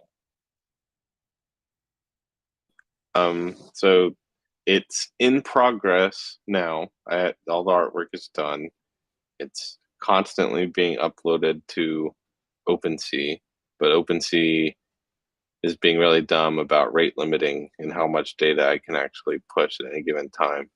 And anytime I hit their rate limit, they undo everything that I've done. So annoying and slow, and hopefully one of my support requests that they refuse to answer to speed it up will go through. But if not, it will just take forever, because that's like 40 gigs of pictures.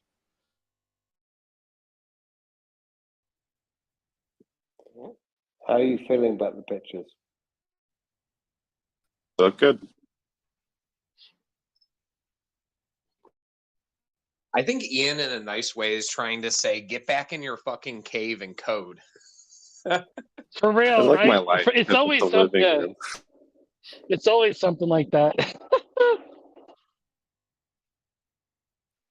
Way to throw me under the bus, Mike. Hey, I'm just saying that's what I heard. That's all Yeah. I'm saying. It's always like an insinuating question of why aren't you doing more? I'm not happy with Hedron and Icosa and getting all this yield. I want more.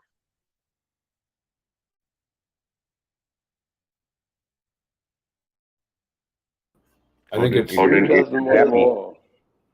think it's a lot. I think we're getting a lot right now. But I can't really tell you a whole lot more. Well, last time, Alex, that I remember when you were fielding questions about the progress of going deeper than Hedron and Icosa, was that you were happy with how things were and that you didn't have any intentions to go further. But as of recently, in the past few days or day, it sounds like you're trying to incentivize HSIs, which is really bullish to hear.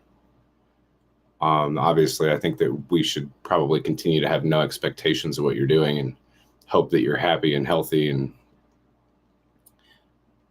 continuing to do the things that you want to do.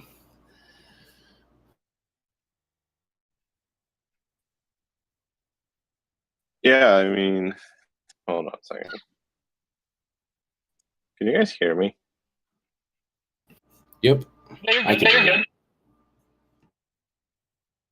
My headset's freaking out, but yeah, I think as far as like the Hedron Icosa relationship and what it does with Hex, I am pretty confident in that being pretty much done. And not to say some grand idea may never come to my imagination at some point.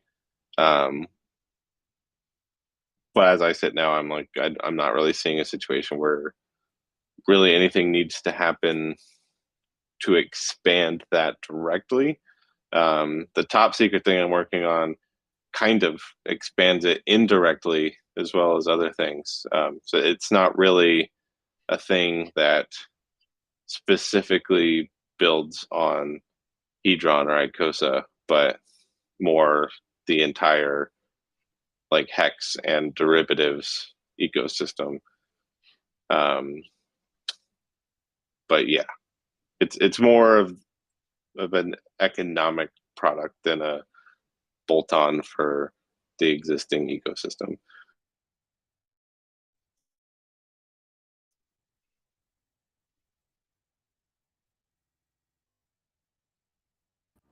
I can literally hear the cranks fucking spinning in everybody's heads right now as to what exactly your very vague statement was. Yeah. But yeah, I've got no idea what that means. Fortunately, I've been paying attention to some of the things, and yeah, I'm excited about that too. I think that's pretty neat. So Alex, without giving anything away, would you suggest that more Icosa and more Hedron may be an advantage in regards to your top secret project? It wouldn't be any more advantageous than probably anything else. I'd say, make your own decisions there on and hold whatever you want to hold. The only thing that might make it anything more advantageous than another thing would be like if it's price moons, I guess. Yeah, that might be more advantageous to hold, which is probably true in general. So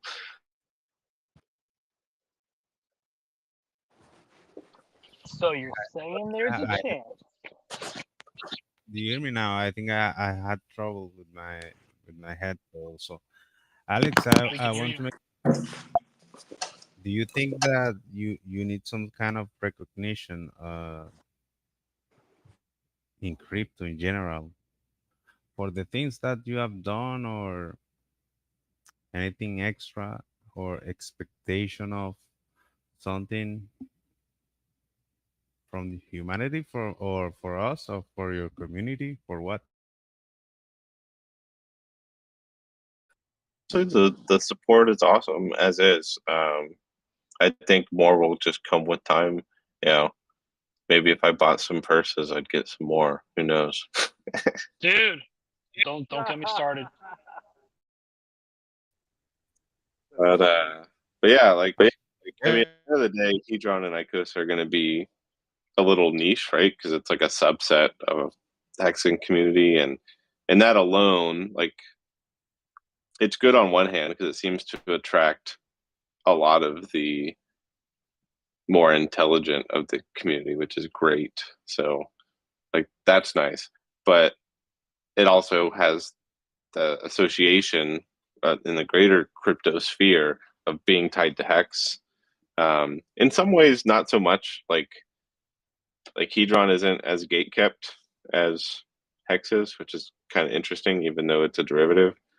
But aside from that, like, I think just with time, like, it's gonna have to kind of coincide with the rest of crypto, at least. Like, they can hate Richard, it doesn't matter, but they won't be able to ignore hex forever as long as it exists and has a value. Like, at some point the narratives just die. So it probably, like, Hedron's like massive, if there is to be a massive like recognition that comes with it, and it probably coincides with that.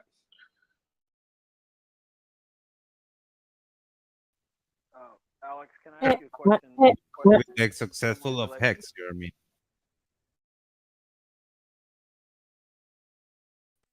You cut out there. A bunch of people were talking.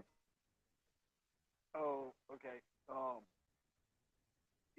It's not on the same subject, and so I'm gonna dip out of chat real quick and come back because it's like bugging on me. Give me a second. Okay. I think it's all of us. I think it's whoever's trying to talk. Yeah, Wave. What's his name? Wave Rider. Yeah. Wave Runner's always really low wherever he goes. I can't even see his name in chat. I see his name on top speaking, but I can't see his name in the chat. Yeah, I want to talk to you too later, Mango. Yeah, I have his volume all the way up at 200%, 197%. I can hear. What's that? Okay, Alex He's saying he wants to talk to you, Mango. Yeah, I'll talk Is that what to he's you later, saying? Mango. I'll DM you later, but I wanted to ask Alex a question. Alex, do you think a rebase, like a rebase? Alex jumped out. He was coming back in. He's back in already, Christy. We can barely hear you. Oh, okay. We have 200%, and we can't hear you. I'm back. Okay. Yeah, I put it on speaker. I put it on speaker. Is that better? Yeah, 10,000% better. Okay, cool. This question is for Alex, just because, like, I consider you probably the biggest brain next to Richard. Do you think a buy and burn? I mean, do you think a rebase, a rebase token is actually possible? Something like an expandable supply with a buy and burn, kind of like Ampleforth, but it's deflationary rebase token. Do you think that's even possible to achieve, or is just always going to be like, turn into a shit, just die off? Thanks. Burn is incredibly powerful if the thing it's tied to has significant use, right? Like that's the thing. It's like the reason there isn't some kind of like buy and burn mechanism in, like, let's just say, for example, in Icosa or Hedron, doesn't really matter, is because any kind of like cyclical buy and burning, you could probably even argue reflection tokens to a similar mechanic. Like, it sounds great on paper, sounds awesome that, like, hey, it's gonna like buy tokens off market, it's gonna pump the price, and it's gonna destroy them so they can't ever be sold again. Sounds great on paper, but what ultimately will end up happening is either you have a handful of whales who just don't participate in that part of it, and they wait for the price to pump so much that now there's just so little buy side support liquidity because the supply is drained, that they can just super volatile dump the thing. So like that's one piece of it.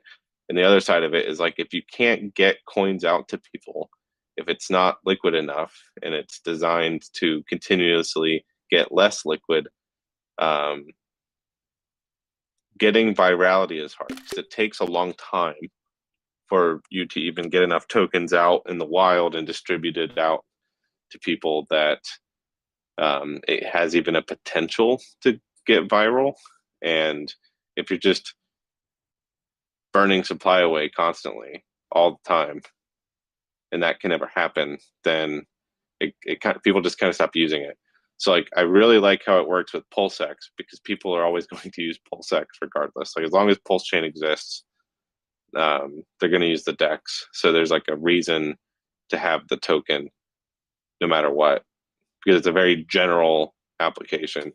But if you start doing it in any kind of specific sense, I think you end up just buying and burning through supply to the point where no one cares about it anymore because they can't play. Right, that makes sense. You know how? So I'm sure you're familiar with Ampleforth and what they try to achieve. Um, this idea that so they were referencing this economist named, I think it was Hayek, and he was like saying, "Oh, the ideal currency is expandable." Like, I'm really one of the things I've been like really trying to understand is, like, is it possible to have something like that? Have you thought about like solving that problem? The like what Ampleforth tried to do, but hasn't succeeded quite yet. But curious what you think about that. It's funny, someone shared this to me on Twitter earlier, kind of like an idea for something similar that I haven't put a lot of thought into, but on like first glance sounds like an interesting idea, where you have a low starting supply token like Icosa that inflates, but basically its inflation mechanism is not it's kind of like a moving average inflation, where you may be able to have crazy inflation, but it's not realizable. Like, it's only realizable based on a average. So kind of like how like Hex handles share price based upon who got the best ROI when ending a stake and then setting that new value. So people making new stakes can't like outperform those older ones. If instead of doing that for like determining shares in a pool, you do something like that for determining actual net inflation of the token itself.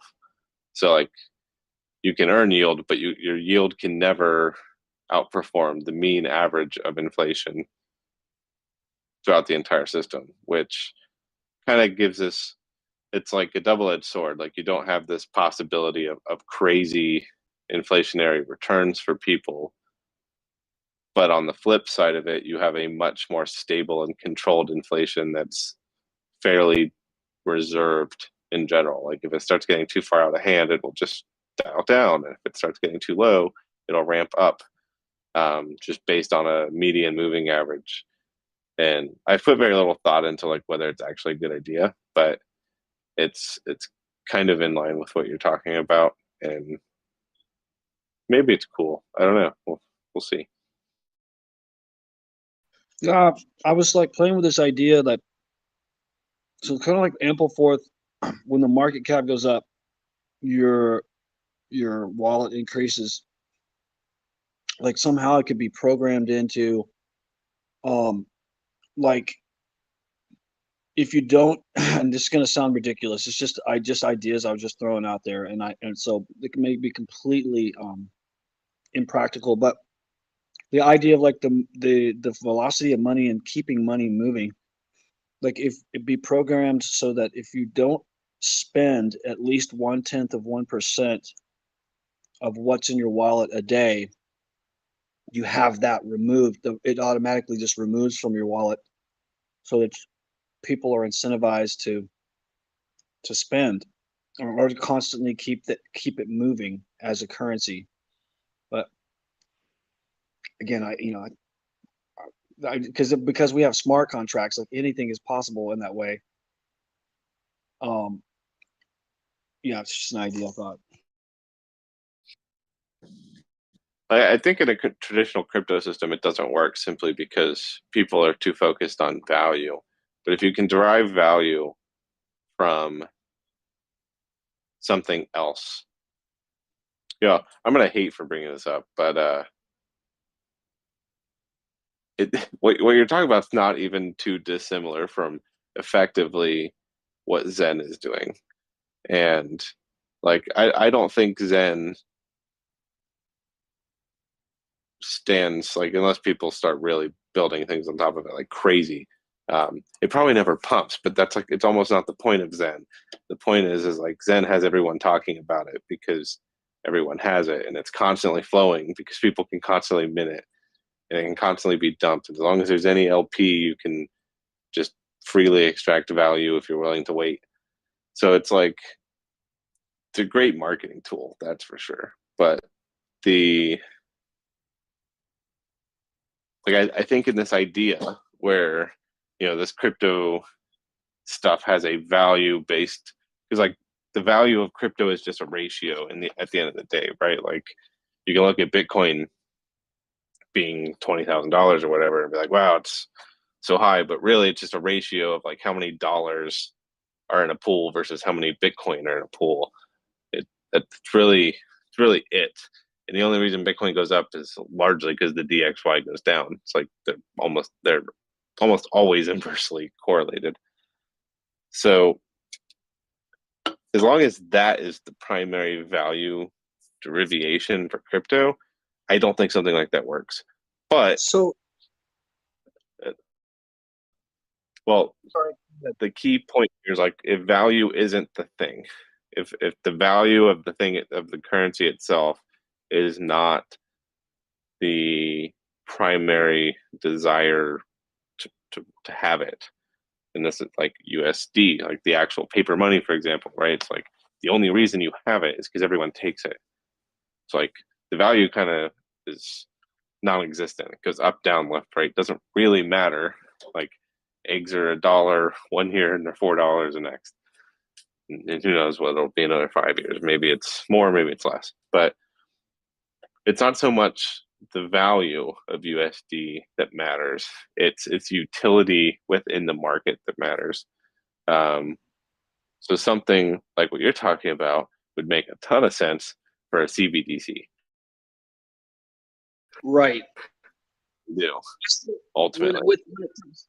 When it comes to value, what you're saying, like, isn't the reason we're all here because the value behind Bitcoin is actually the security? Because if it was hackable, I mean, it was hackable in the beginning, if I understand it right, and then now basically it can't be stopped. So isn't the unstoppability really where the value is? And that's pretty much where all crypto gets its value from its base. Because if Bitcoin were to well, I guess there's other networks that are just as strong now. But isn't that where crypto gets its value from the fact that it's such a secure network that it can't be broken? I think it's a good narrative. I don't necessarily think it's 100% true, though. I think the main reason crypto has value is because they're things. Like Bitcoin is just a thing that exists. It's not tangible, but it is really just like a digital item, right? And there's only so many of them that exist. And people are associating a value to it because of its inherent rarity in the digital space, which is massive. So, like, on one hand, and like that's kind of artificial too, because a lot of Bitcoin just lost. A lot of it is people who are just like sitting on it and not going to sell. So, like, how much is actually available for sale at any given moment? Probably vastly less than actually exists. So it's like, I think the narrative of the unstoppableness of it is like that's kind of the sales pitch to a degree of why. Cool. You really think so? So because the way I look at it is, and I'm really sincerely asking the question. I'm not contradicting you. I'm just, the way I'm thinking about it is that, like, if I were a banker, but I don't want this. I don't want Bitcoin. And if I'm a libertarian, it's exactly what I want. And if the banks want, like, if they could stop it, they would. Like, they absolutely would. And then we wouldn't have a crypto market. We wouldn't even be talking about any of this stuff. But maybe I'm wrong. Maybe there would be other systems that exist. But how would we create value in any of those other systems if it couldn't just be turned off? You know what I mean? On one side of it, like, if governments, particularly the U.S. government, if they really wanted to turn it off, they could. The U.S. government controls like the vast majority of all internet exchanges. Like, if they wanted to say, okay, no longer pass Bitcoin traffic anymore, like, they'd be sued so fast it wouldn't matter. But like, it's a theoretical thing in a totalitarian dictatorship if it gets to that point. Could happen. Probably never will. I don't think, but I don't think banks hate crypto. I think they're a little salty. I think they're upset that they're not on the ground floor of it because they kind of laughed at it early on, and it was easy to laugh at. It's like this fake digital money. Like we can look at it today and be like, yeah, it's a great idea, but 10 years ago, it's pretty easy to laugh at it. So, like, I think a lot of what banks say about crypto is kind of just them flooding everyone else's bags so they can slowly but surely make their way in. And you see it all over the place. Like, Circle's basically owned at this point by BlackRock. BlackRock has partnerships with Coinbase to start putting Bitcoin and Ethereum in people's pensions through ETFs that they want to launch. Like, it's all going down the route of banks having a pretty sizable crypto portfolio in the future. Like, they can even hold it now. Like, banks can hold 2% of their net value in crypto if they want to. I don't know which ones actually are doing that, but it's like it's just slowly, ever so slightly, just making its way into more mainstream circles, for better or worse. I think ultimately that as that continues, these massive waves in volatility we're used to having which are very, very, very good for people who want to make a lot of money in crypto, because what people do is, the whole buy low, sell high thing, like that kind of dies if volatility dies, right? If it becomes more standardized, and that tends to be what happens. Like, you look at the stock markets in the 80s, and they're kind of crazy, and then people like BlackRock come in and they start buying tons of it, and they just don't sell. They just hold it forever and sell it to the Fed as some kind of like balance sheet extension that they do. And that creates artificial floors. And I won't be surprised if we start seeing that over the next decade in crypto as these kinds of players move in to this market. I think that's a guarantee. And in fact, I think the CBDC is here. I think the CBDC is USDC. We just hasn't officially been called it yet, but it's got all the pieces to be it. So, and all the right people behind it. Like being like Richard Hart maxis, when we're pretty much, I don't know, I'm saying maxis. I mean, we're all here because of Hex and Icosa, and Hedron. Where the hallmark of Richard's message is really immutability, right? And then, so I think I'm just really trying to nail down like when people say, oh, there's no value in it. I think that argument's dying out, but I feel like this group are really the tip of the spear in the world, because we appreciate these principles that Richard Hart share with everybody. He's kind of teaching, educating everyone about the immutability.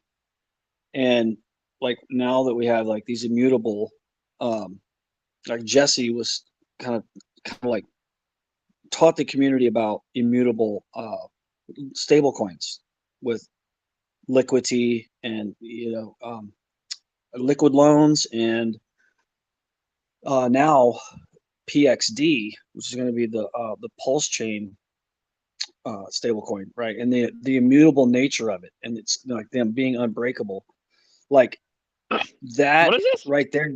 That value, that's what gives value to me. Did you want to say something?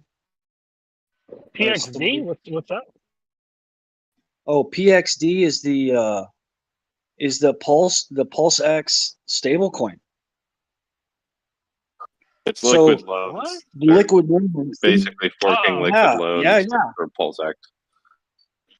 Oh, okay. Yeah, it's absolutely epic. I mean, it's game changing.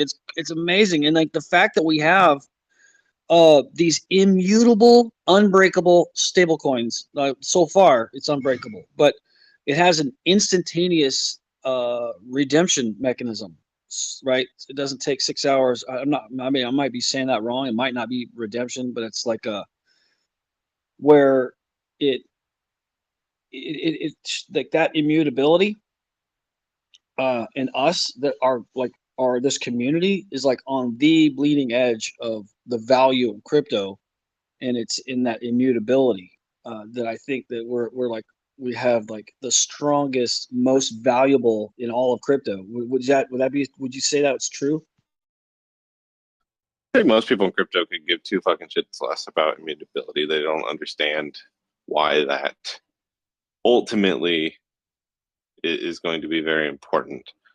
But I think it will prove to be very important because, like, not to paint too a dystopian future here, but when I look at what is likely to happen in crypto world,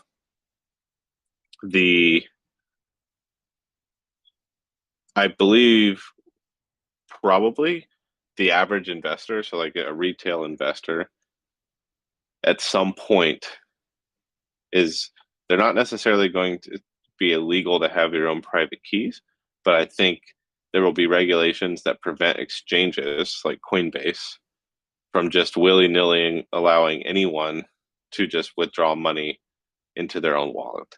I think that's going to probably become something that you have to become, and like, I don't know what they'll call it, but like in stock markets, we have these things, you know, like retail investors, where you can go to Fidelity and buy and trade anything they list. Then you have accredited investors who can go do all the risky things because they've shown that they either have enough money or are crazy enough or both to like make their own decisions. And those are the kind of people that you see. Unfortunately, they make the vast majority of the money in the stock markets because they're able to get into like IPOs before anyone else can, because they don't have to wait for a public listing. So I won't be surprised if regulation takes a turn where they start to say, okay, well, retail can go to Coinbase and they can buy, trade, whatever Coinbase lists. But if they want to go out into DeFi land, they have to become accredited in some way. And in that scenario, I think the only things that survive are the things that truly are decentralized to the point to where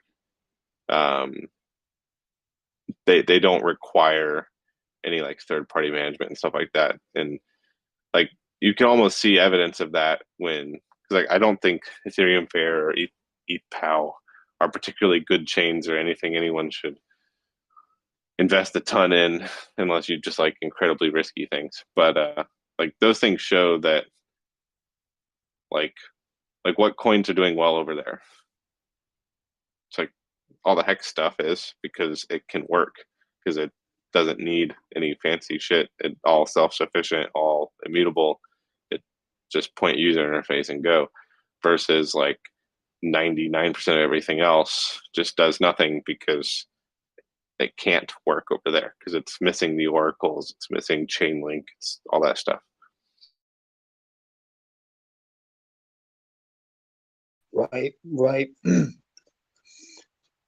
Do you think so with these pulse chain nodes or the validators that are like there's 290 of them or something? Do those operate through big tech like in any way? Can like those validator nodes go through like Infura, or I don't understand this stuff. So it's just software you run. So whatever we see from like Richard's screenshots is whatever they're running internally, which I assume all of those are running on like AWS, Azure, or something like that. I can't imagine Richard Hart has built data centers in like 40 different countries. So, but at the end of the day, it's just software that has to run on a computer somewhere. So once it's actually live, like anyone can spin up a validator if they want to. I want to make that very easy for people if I can. I would like to have this kind of plug and play box that people can just buy, plug in. Like maybe it'll probably have like a website front end that you have to go to like generate the seed phrase. And that was going to be my next question. It'll be designed to be easy to use, but like at the end of the day, with Pulse Chain kind of diverging away from the BSC model and going more for the ETH model, there's not really any limit to how many validators you can have. So, if you've got a spare computer and a little bit of technical know-how, you can do that. You can set one up.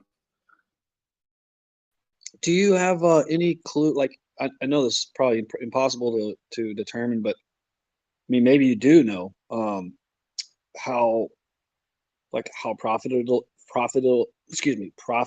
it will be.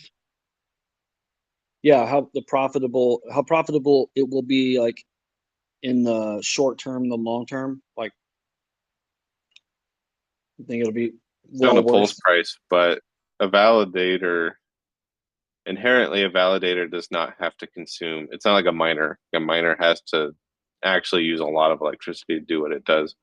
The validators I'm trying to build, if it all works out, will consume about 10 watts of electricity. So you could run it off a solar panel if you want to. Basically nothing. Like your iPhone uses more electricity charging in a night than than what a low power validator could consume. Oh wow. Yeah, and it seems pretty advantageous getting in so soon as a validator. Do the more validators that come online, the more the distributed rewards, like they get diluted? Is that how it works? No, so well, kinda. So it's basically random selection. So a lot of that's based on your internet connection. So if your internet really sucks, your validator may never get selected. But as long as you have halfway decent internet, the network will more or less randomly select a validator to validate a block. So if there's more of them, you might get randomly selected less. So what a lot of people do, so like on the east side, the most popular thing for validators to do right now, and I don't 100% agree with it. I hope it kind of diverges in the future to something else. But one thing that's very popular is a thing called MEV boost. So what MEV boost does is it goes around, and some of you have probably had this happen to you. If you've ever like made a fairly high slippage Uniswap trade before, sometimes those trades will get sandwich botted, which is where someone pumps and then dumps the price immediately before and after you, which causes you to get a worse deal on your trade. And those are often going to be MEV bots. And what an MEV stands for miner extractable value, but it doesn't really mean that anymore since everyone's validating. There's no more miners, but just an old acronym. But anyway, it's a bot that looks and says, oh, hey, this guy's about to eat like 7% slippage on this. So let's go like steal that 7% by orchestrating the order in which these transactions happen when we commit them to chain, so that we can fit our own transactions in between there and run off with 6% value from his trade. So those bots are almost all part of this thing called MEV boost, which is a thing if you're an Ethereum validator, you can be a part of. And basically their value proposition is, hey, we need people to commit these custom blocks that we're building to chain. So if you're a validator and you use our MEV boost software, you can not only make the validation rewards for being a validator, but also we'll split this extractable value we're basically stealing from people on Uniswap doing stupid trades. And a lot of people do that because not only do they get their validation money, but they also get this extra Uniswap value. So they like to do that. The downside is like it's kind of centralized in a way. Like 60% of all Ethereum validators use MEV boost, and MEV boost is OFAC compliant. So 60% of Ethereum validators by default will not process Tornado Cash transactions because those MEV boost bots will just never put one of those transactions in the blocks that they create. So like there's ways people are getting creative with this and adding additional value to being a validator, and some of those things will probably exist on Pulse Chain. It's inevitable. But you know, we have an opportunity to do it a little bit differently, but yeah, so like I guess the key takeaway there is like there's creative things people come up with to like add value to being a validator other than just being a validator. Okay, cool. Where do you see there's this real yield narrative that's been emerging after all these collapses of all these companies. I don't need to name them, but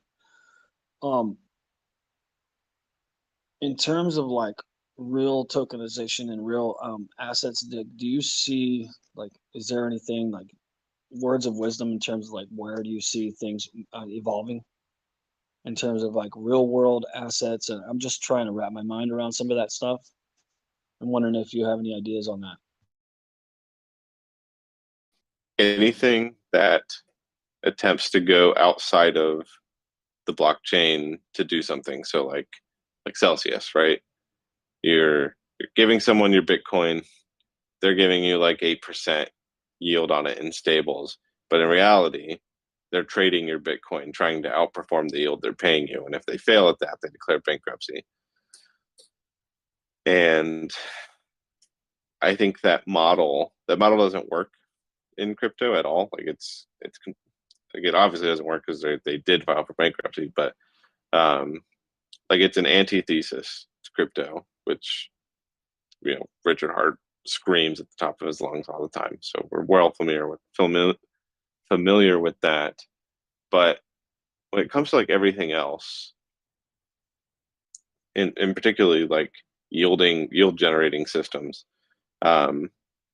single-sided yield is like on one hand risky, right? Because like in hex is single-sided yield, so you can stake hex, get more hex, but it doesn't mean the price of hex has to perform particularly well, because it doesn't. So it's inherently more risky because your yield is not an indefinite value; it is fluctuating value, but it's less risky of like on the technical sense of you losing everything, because it can be made immutable and it can all exist on chain. There are systems out there in DeFi land that like take crypto, like Aave and such, do stuff like this, and Fiat is forking all of that. So for like hex centric stuff, but like the yield those systems produce is much less. Right? You don't get 38% APY on those systems. It doesn't exist because those systems are effectively doing what Celsius does, but they can't necessarily like dangerously fractionally reserve it. So like they can't generate stupid high performance because it has to play by transparent rule sets. So the yield is worse than something like hex percentage wise, but it's more safe because of that. So it's like I think anything that go ahead. No, no, I'm gonna go ahead. I'm just gonna ask you something about single-sided staking after you're done. I just think anything that has to go outside of the chain to do whatever it needs to do is just inherently a problem. It's inherently a risk that can royally screw you. If it all can happen on chain within that boundary, then it's probably fine. Right, and I'm wondering, yeah, because there's this talk about they're talking about tokenizing everything, and I'm trying to get ahead of that curve, mentally, and see if I can find solutions to how to do that. But the one thing that brought up I had one question. I don't mean to be hogging up the questions. If anybody else wants to throw in a question or talk, please just jump in. But I wanted to ask one last thing real fast, and that is like when it comes to single-sided staking with Pulse X, when I've had staking where when I stake, like the only place that those coins can go to is be returned to my wallet. Is that the way Pulse X is going to be, do you think? So there's no chance of us losing if we decide to stake? No chance of us I losing. don't know for certain, but probably.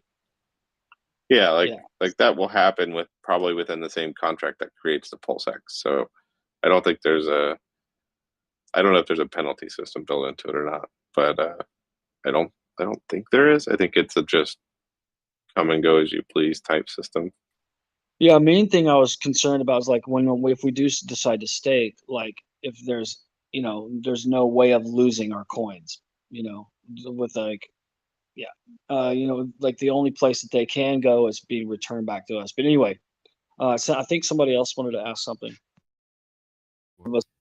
Yeah, Alex, about the validators, how many do you think the pool chains can reach number more than 5,000? How many validators have you seen in other blockchains that could be enough to be the most decentralized in that way, having more validators than other blockchain? Ethereum has about 4,000 validators, that are active at any given moment. It kind of goes up and down. Not everyone runs one, but based off of Richard's screenshots he shared, sounds like they're going to run a couple hundred themselves. I will probably run at least 10, probably more, because they're pretty efficient to spin up. And I would like to, seems like off of what I've kind of gathered around, there's at least 1,000 people in the Pulse Chain community who would like to buy a device that can be one. So I think we could pretty easily have over 1,000 with not too much effort. What do you think the cost would be to purchase like something that you're putting together? Like, what do you think like an roundabout estimate would be? I'm gonna do it for hopefully around $500. Oh, that's sweet. That's awesome. Wow. I think that a Hex community can reach more than 5,000 only. No? Speaking, like you look at other things like DApp nodes and some of the other guys that sell pre-made ETH validators. Like, number one, they're selling hardware that is overkill vastly, and they're charging like anywhere from $1,500 to $2,500 per machine to do it. And I think that's too much. I think if you want people to be validators and you want, you want that kind of exponential growth in network decentralization, like you need to have a device that's under $1,000, something around the cost of a game console that it's not cheap, but it's, not outrageous either. Affordable. I wouldn't call it affordable, but it's more affordable than $2,000 for sure. I don't know. I think PlayStation. That's affordable. That's pretty much like even for just mining. Like you can get a cheap miner like $400 or $500, but for like a whatever it's called, I can't remember right now. Speaking of mining, I heard so when this whole thing with FTX happened, and BitBoy came out and started doing this expose on like how they basically like attacked like ICP and tried to ruin their name, and then they made a synthetic token and pumped it and then dumped it so that they had a bad chart and all this. And I started digging into it after that, and I found out that they're the only blockchain that doesn't use big tech. And do you know anything about those miners? I mean, do you know anything about the internet computer ecosystem at all, Alex, or no? I know very little. I know it's basically trying to do like kind of crazier, more complex, like state machine smart contracty things. I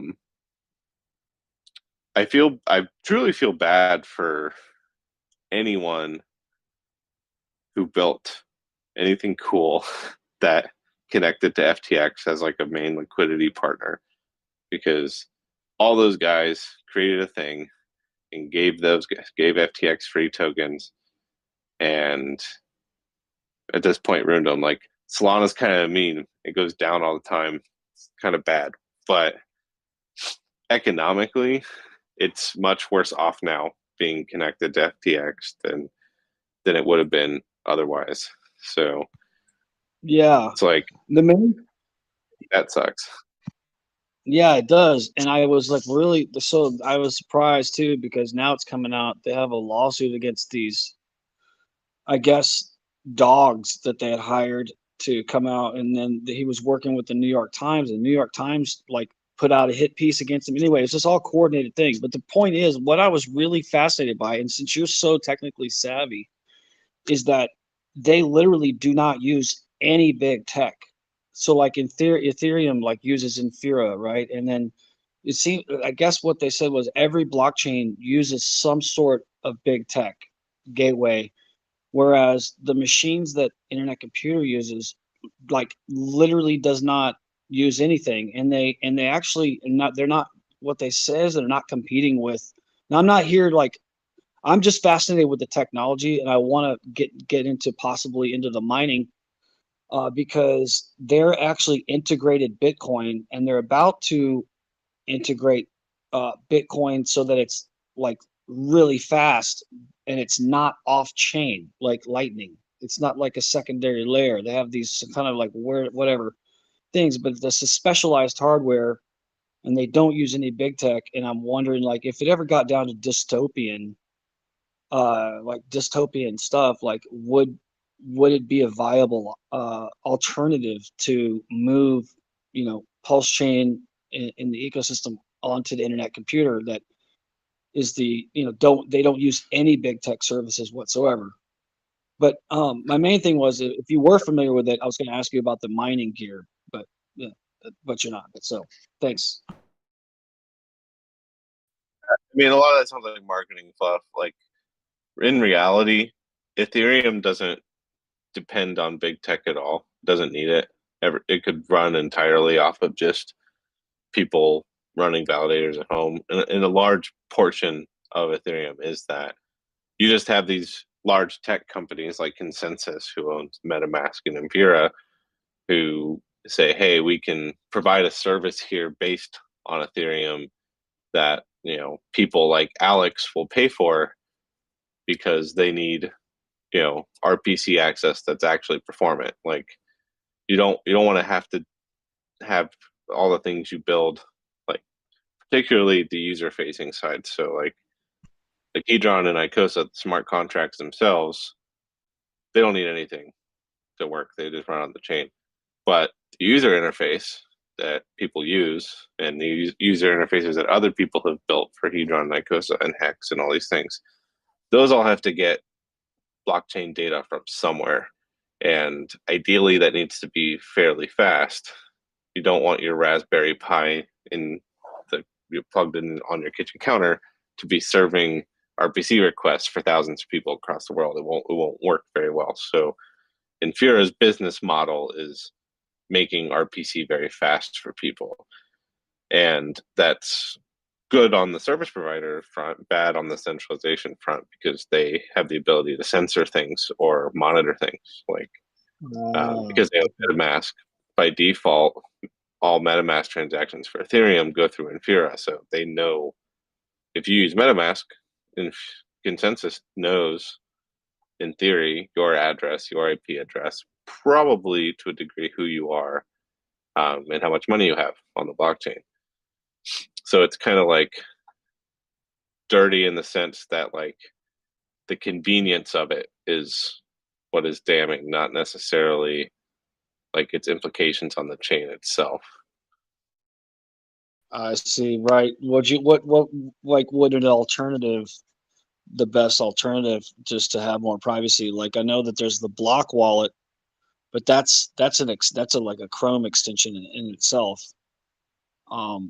They say that they don't track your IP, right? But whatever, it's still on your computer, and if you're moving from, I'm sure there's all kinds of stuff out there about it. What's the best, but I mean, it's kind of just the easiest wallet to use, right? MetaMask. There's a guy out there who forked MetaMask to remove all the Infura tracking stuff and let you use your own RPC endpoint for Ethereum.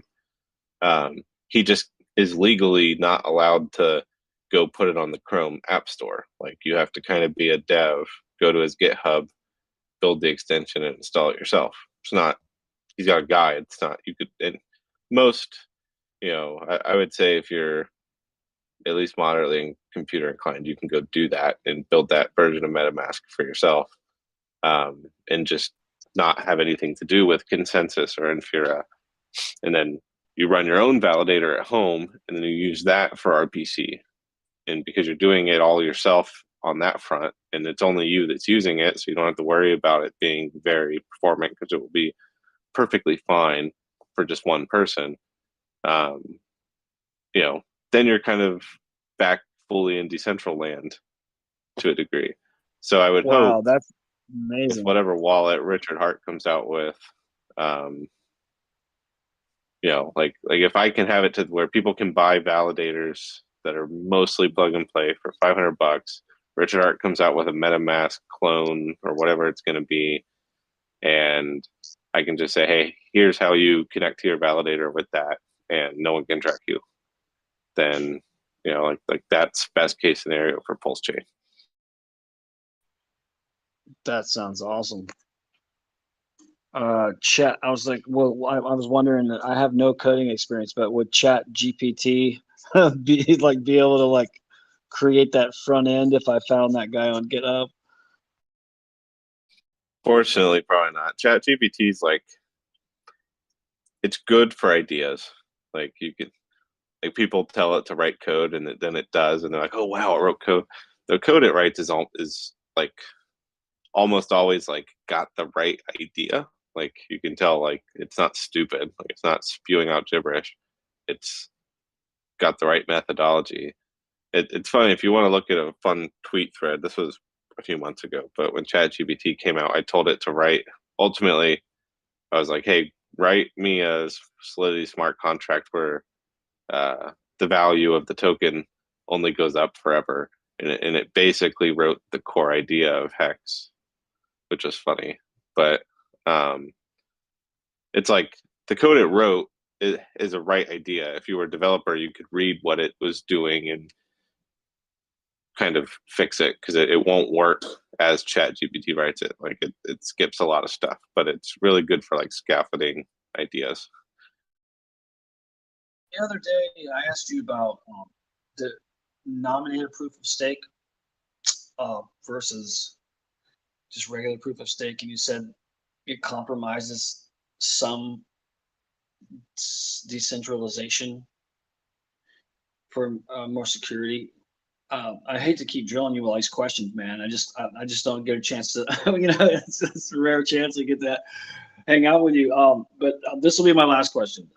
But can you just, would you mind just explaining how it compromises centralization or trade-off nominated proof of stake? Because the Reef is the other coin that they attacked FTX, and I guess the story is that they approached Reef because Reef is a modular blockchain and it's unique, and they said, hey, we want to work with you, and then they did the same thing, and they dumped the tokens, and then they started smearing their name and all this stuff. So I started diving into Reef and their nominated proof of stake, and I'm just wondering if you like it or not. The thing to know, like the big concern with blockchains right now that everyone's kind of pissy about, is scalability. Regular proof of stake or proof of work, they're similar in this regard, are the most decentralized. So that would be like Ethereum. It can have any number of validators. It can have millions if people want to actually spin up millions. Doesn't matter. But because there can be so many validators, there's a real world limit on how fast you can produce blocks.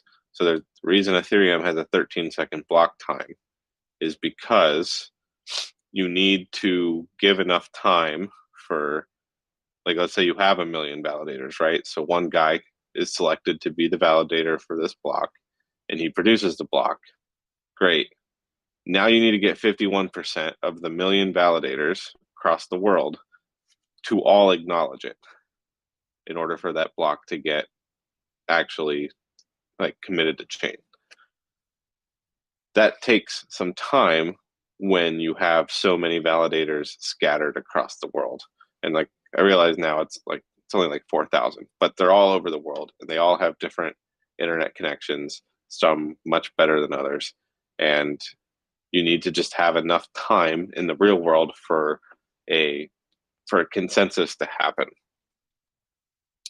The flip side of that, so like the opposite of regular proof of stake, would be like delegated proof of stake, which is what BSC does. So what BSC does, and this was kind of like the birth of Pulse Chain to a degree, was originally going to be this way. For BSC, Binance owns all the validators, right? So every single one is under Binance's control. The if you want to like kind of participate with the validators, you can delegate your funds to them to like stake with a validator to earn yield. But ultimately, Binance has complete control of everything, and that's how they can have these hacks and roll back the chain so quickly. Is because they have complete control of the chain. The downside to that is obviously you massive loss of centralization, but the upside is they can have faster blocks because they can guarantee with so few validators, whatever the number is for BSC, they can guarantee that they are all performant. They all have very fast internet connections, probably on AWS or something, all scattered a little bit around the world, but maybe not a ton. But anyway, the point is that they can produce these fast blocks because it's easier for them to get to consensus faster because they control everything. And there's only a handful of these validators that exist. Nominated proof of stake is somewhere in the middle. It's not, it's where, hey, like someone who has a large bags basically says, hey, this guy, I like this guy, he should be able to be a validator, right? And so you've been nominated. So it's a reduction in the total amount of validators you can have because you need some whale to be on your side and nominate you. But it's not quite as bad as BSC centralized. You see, it's like it's not just anyone can do it, but at the same time, it's not entirely under the control of one person. And so it's like catch-22. I think it's like a middle ground, really, between the two ideas for proof of stake models. Okay. I'm just wondering why they chose that. And, like if it was because it makes the system more efficient, possibly. But yeah. Anyway, they can have faster block times. Yeah. Right. Okay. Cool. Well, I appreciate you sharing all this knowledge with us. No problem. It's what I do. Excellent line of questioning.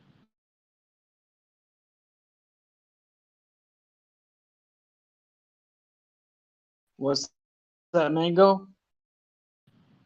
I said that was awesome questioning. That was really good. Oh, yeah.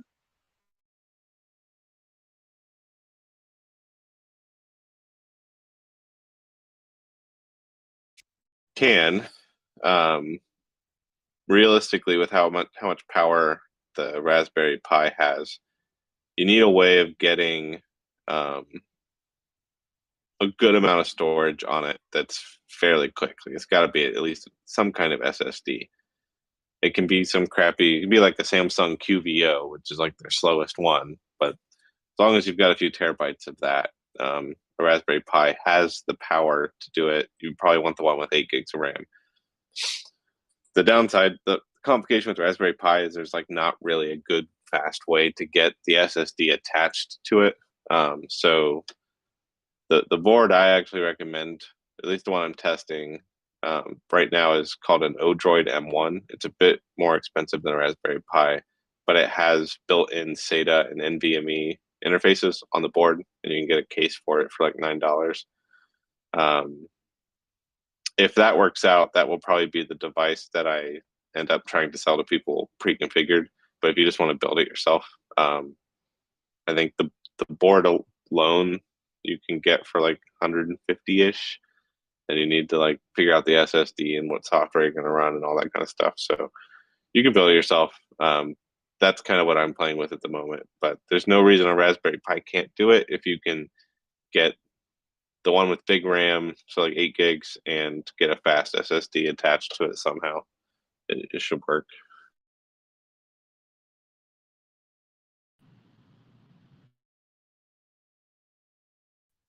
Alex, I had an idea for a bespoke Watts display, and as we're discussing, like bespoke electronics, I just wondered if you could like bounce the idea off me, but maybe through like a Chinese manufacturer, it could be produced. So basically, it's just a bespoke Watts frame like a digital display frame, but underneath the square frame is you get like a little plaque, a little bit like, you know, the Mona Lisa would have a plaque underneath it at the Louvre.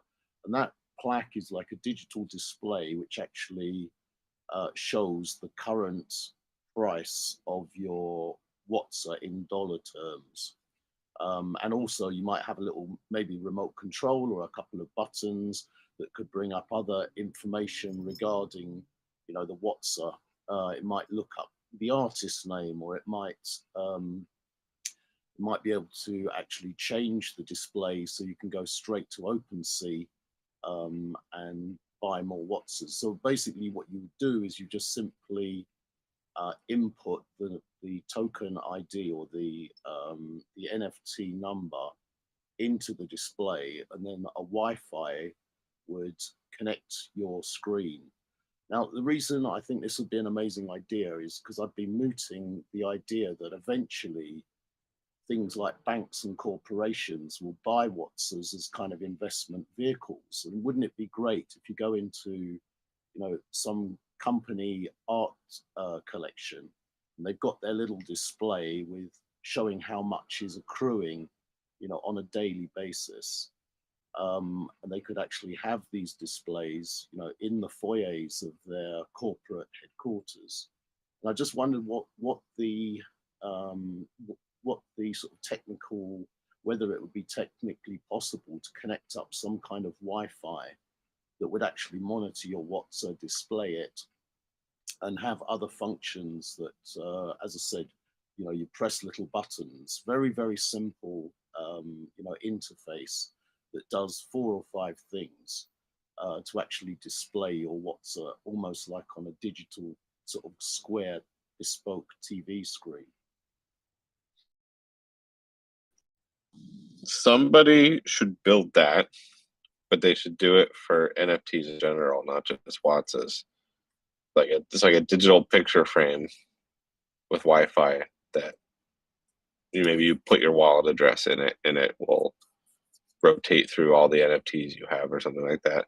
Like, someone should build that. That'd be a cool product. To, like, I don't know how much it would cost, maybe like $100-$200 something on Amazon, but like just like a cool display piece in your house for all NFTs that you own. That would be cool. Well, the thing is with your product is it's so cutting edge and innovative.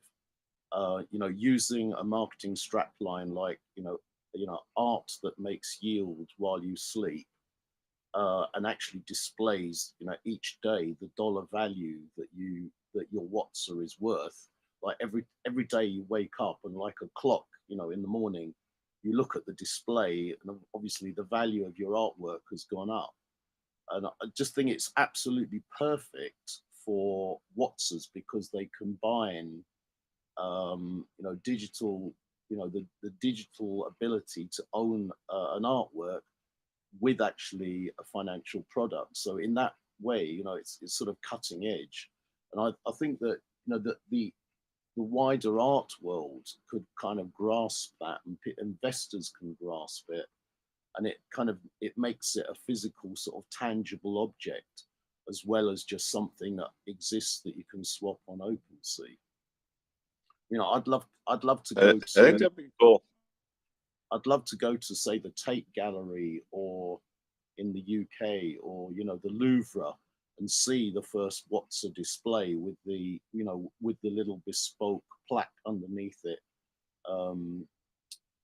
I just think you've got something so incredibly cutting edge here.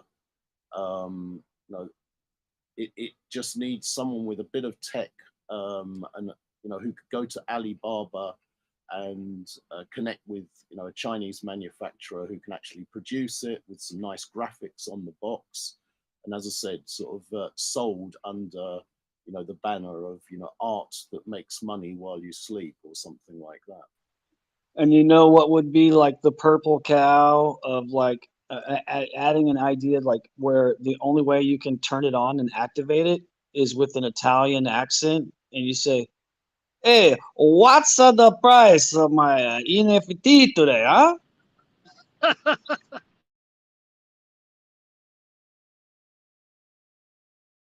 If any of you guys know some Chinese guys, go get someone to build it. It'd be cool.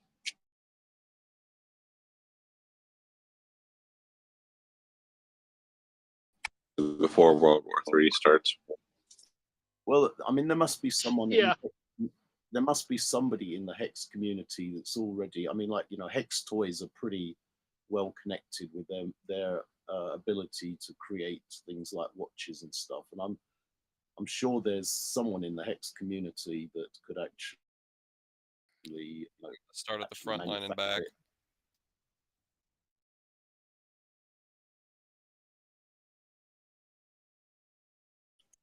Does anyone know? I haven't heard. I heard they were going to do it. Did Hex Toys ever like come out with the action figures? With the what? The little action figures. Yeah, I thought he did sell some of the Richard Hart ones. I thought Richards were already sold out. I don't know. I I don't know if they ever actually. But I don't know. I don't know. I don't think they ever sold them though. I know they just had the NFTs for them though, but I don't think they ever actually. I don't know if anybody took delivery on them yet. I don't think so. I'm not sure. I know that's why, because at first when yeah, go ahead. No, I'm sorry. I was just saying, you guys just gave me an amazing idea. You know those little like bobbleheads, or like the little Hawaiian, you know, thing you put on your dashboard. Like, you get the Hawaiian girl, she's doing the hula, like a twerk. Like, you put this little bobblehead twerk of Richard Hart, like him twerking while you're driving. Yeah. Like, that's it. I'm gonna do it. When I first found Hex Toys, that was actually a huge turnoff for me, because I wanted to buy the NFT and then take delivery on it. But then when I found out you didn't have the ability to take delivery on it like immediately, that kind of turned me off. But I don't even know if anybody actually took delivery on any of them. I know that they were supposedly working on getting the actual like action figures made, but I didn't know if that had ever came to fruition or not. I know, like, the watches and stuff, they actually did deliver those. You know what I heard about the action figures?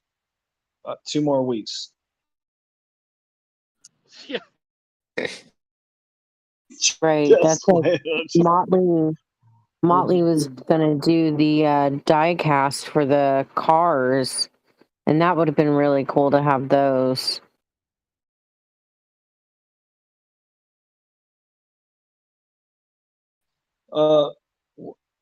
Do you like Chia as an idea, Alex? Not really. See, it's like, I appreciate the effort in trying to like make mining less computationally intensive so it stops wasting tons of electricity. But drives are expensive, and they also consume a considerable amount of electricity when you have a lot of them. It's like we traded one bad thing for another bad thing. Now hard drive prices and SSD prices are just going to be through the roof, especially secondhand market. Like, it's kind of died down a little bit, but like early on, like if you were trying to like buy SSDs for your gaming PC or to build whatever, like, you just couldn't, because everyone was buying them to plot Chia with. So it's like, it's innovative and it's like proof of work change, but I think it just trades one problem for a slightly less worse problem.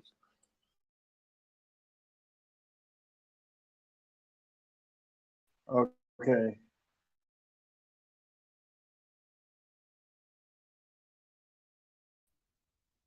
Alex, did I hear that you're thinking of doing your own like stream on, say, YouTube? In the relatively near future. Because what I love about, you know, you coming in here is, like, you know, bouncing creative ideas, because you've got such a broad spectrum of you know, personal interests, and how you integrate that with, you know, real real DeFi. So, you know, I don't know whether you're familiar in the States with the Dragon's Den. An amazing format could be you could call it something like, you know, the Bull's Den or the Bull Cave or something like that. You could have people who just come in and pitch a creative idea to you, and you know, you could bounce off the creative ideas. And if they submit the creative idea to you, you know, as a sort of pitch before they actually present it, you could, with the best ideas, you could sign, you know, MDA. What is it? Non-disclosure agreement with them.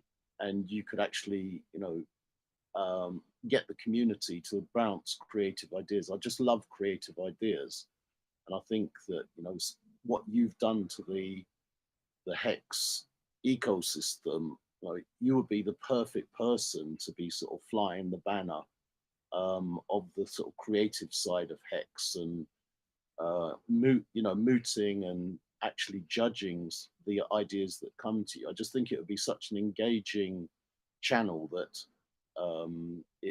it would you know, give a lot of credibility to the Hex ecosystem. So yeah, the Bull Cave or the Bull's Den or something like that.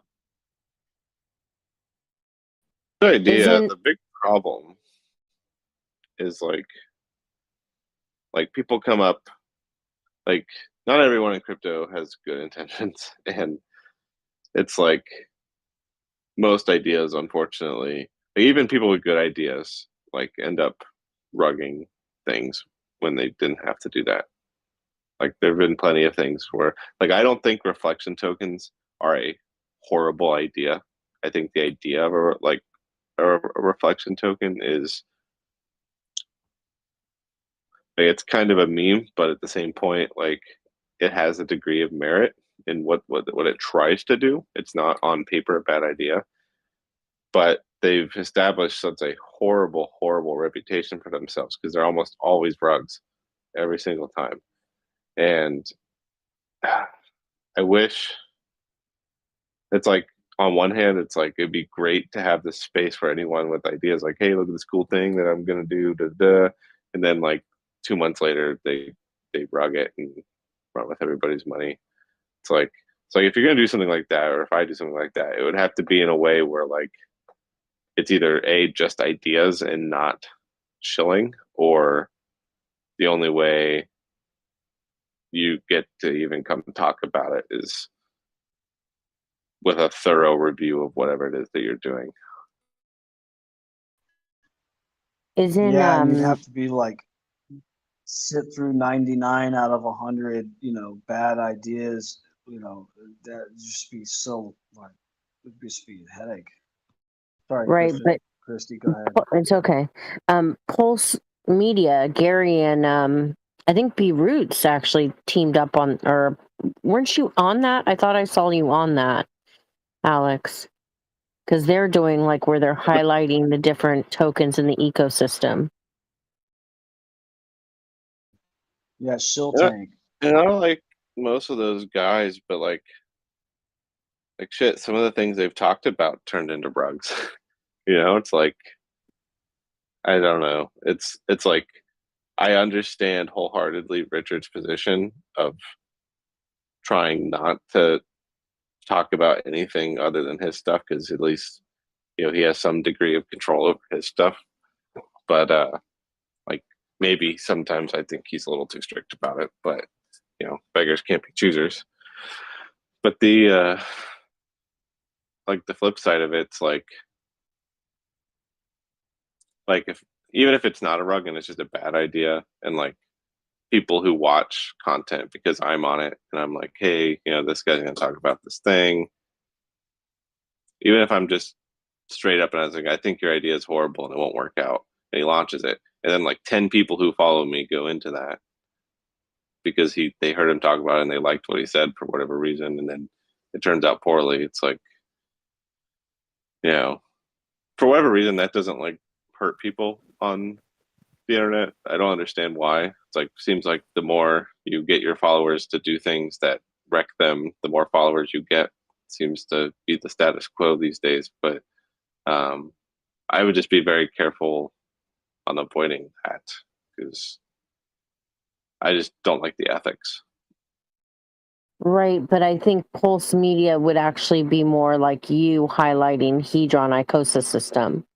And then the other one that B Roots runs with like Ian and them is kind of like the similar thing, but it would be more of a highlight of your ecosystem within Hex, like how, just to get it out there. It's like the communist token, right? It's like that token as is now. Like, I don't suggest anyone buy it. You can go get it for free if you have a native stake, and it probably, unless people build things onto it, it probably doesn't perform well ever because it's like not Zen, but it's very Zen-y. It's kind of Zen-like, just for hex stakers. With the only like saving grace it has is that it the drop off for like mintability is very, very, very fast, versus like with Zen it's less like that. But it's not necessarily a scam either. It's just not designed to perform well. Did you look at that code? Because I know Java was asking in earlier about whether or not it was safe to even take it, to claim it. It's safe. Contract wise, it's safe. Like we can't audit the website, so make sure it's not doing any spurious token approvals that you're not aware of. But aside from that, the contract itself doesn't do anything that's bad. It's called Hex Token. I want to claim it and sell it. I didn't know I had an airdrop. You have a native hex stake. It has to be a certain length, I believe. Things like over 90 days. There's some amount of the communist token that you can mint. It's just called communist token. I googled it. I don't see it. 60. I got like 60 stakes. Communist. COMMUN. Yeah, ticker's COM. COM. It's funny, Alex. You said it's not designed to perform well, and it reminds me of communists. That's hilarious. Kind of like the idea I had calling it capitalist. It's kind of funny. Right.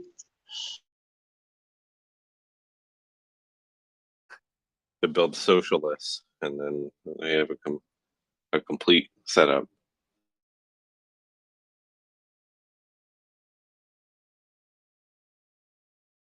The website is communist without the T, so communist.app.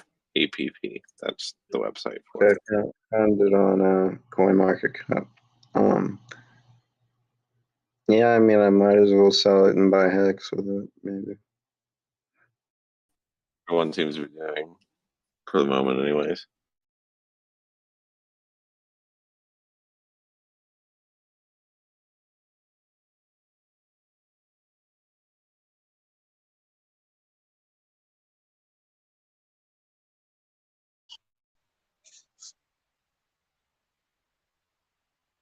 Is buying just buying liquid Icosa and holding it, is that just similar to basically, I mean, I know I think I can't remember what you said the other day. I asked you this before, but is that basically similar to holding liquid T-shares? And I know it's not exactly the same, but could I look at it that way?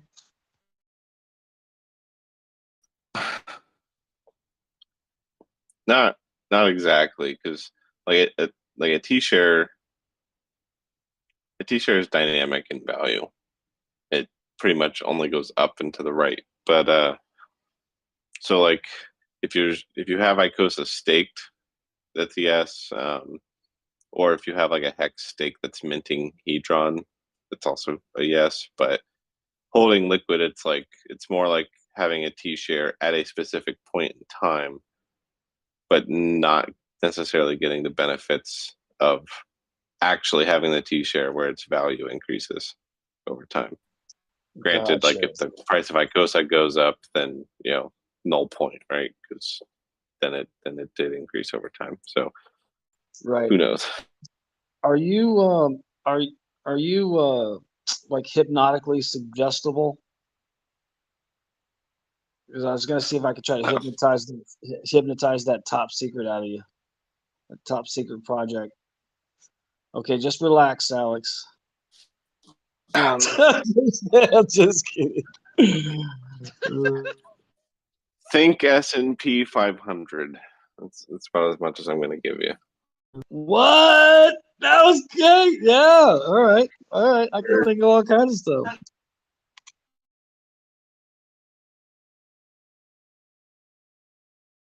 Feeling drowsy, Alex. Just kidding. S&P 500. Okay, let's brainstorm. What could that mean? So literally, we're gonna have like a crypto S&P 500. That would be epic. Well, you gotta ask yourself, like, what is the S&P 500? It's a basket. Alex, is it? It's a market cap weighted index fund, basically. And there's like that could be anything. It could be options. Like I don't know. It could be connecting a coin to the S&P 500. I don't know. This guy did a great video. He basically explained the statistics of these, like I don't know, like portfolio managers or whatever. And he said, if you actually look at the numbers, most of them fail. Like most of them suck, and you can beat these fund managers or these like personal fund managers by just investing in the SPY during a bull market, like a clear direction in a bull market, and then the SDX, like the invert. Is that right? Is the SDX the inversion or the shorting the SPY? Excuse me. It's shorting the S&P, so it's called the SDX, and you just invest in that in a bear market. Did I make any sense just then? Because I confused the fuck out of myself. Well, then you got to predict when the bear market is and when the bull market is. But I think there's probably 10 ways to short the S&P 500. Like there's probably like 10 ETFs. One's like 3x, one's 1x, and like they're like different. There's like Vanguard. There's iTrust. Oh, I see. Cool. Alex, I've noticed that at the bottom of your app, you've got copyright Pulse Fusion. Is that a little clue?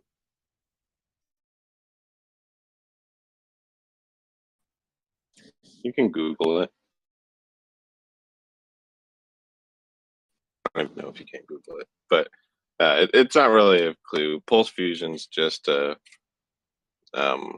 corporate wrapper for the. It like basically owns the websites and the Pulse Chain data center to a degree.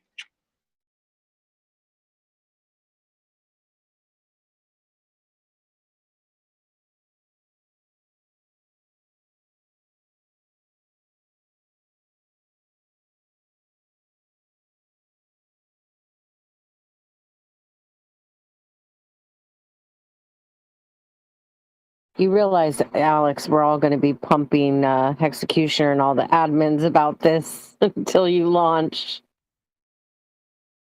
I don't even know if any of them know about it, really. He doesn't tell us shit. He doesn't tell us a damn thing. So good luck with that, guys.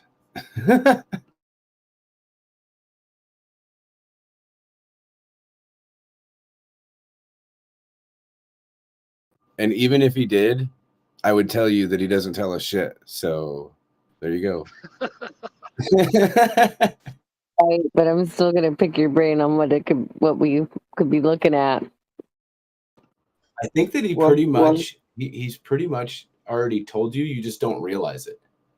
Well, Isn't So it there you go. wouldn't it be like a basket of all the Richard Hart tokens? Like maybe you can like an index, or do I not understand what the S&P 500 is? Because I'm not really that knowledgeable. Yeah, it's an index. S&P 500 is an index. I'm like a So super creative. When you give me one hint, I think of like 30 things. like I'm really bad with hints. Well, yeah, I know there's some man, other guys. The only reason I'm being secretive is I know there are some other people working on similar things, and there are programmatic aspects to it that need to stay under wraps until it's done. No problem. I was just teasing. Like whatever. I'm not. But it's just fun to I was hypnotizing the secret out of you.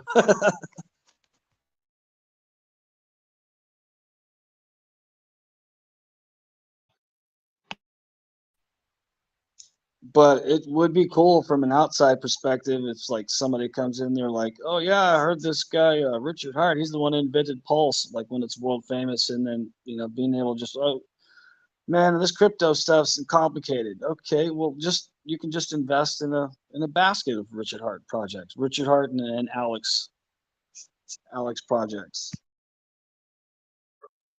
I have a different way. Like, okay, I'll give you one of my 30 ways that you could connect the S&P to crypto is literally the kind of the opposite of what Grayscale did, where they put Bitcoin on the stock exchange. You could put stocks on in a token. And maybe that would be a better way to connect value in the real world to crypto than the US dollar, which is like probably one of the shittiest things to ever exist.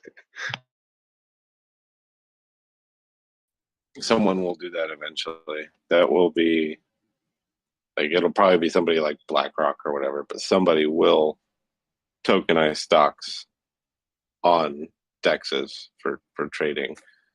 But it will be a security as well, so they will have to register and all this stuff. Someone like BlackRock can figure that out. That does seem more like a legacy thing to do.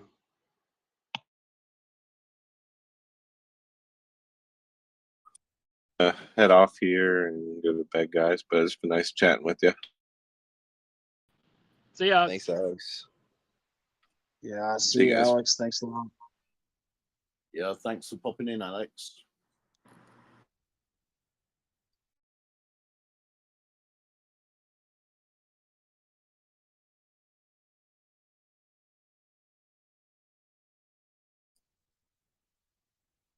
Executioner, you've got to give us a post-mortem.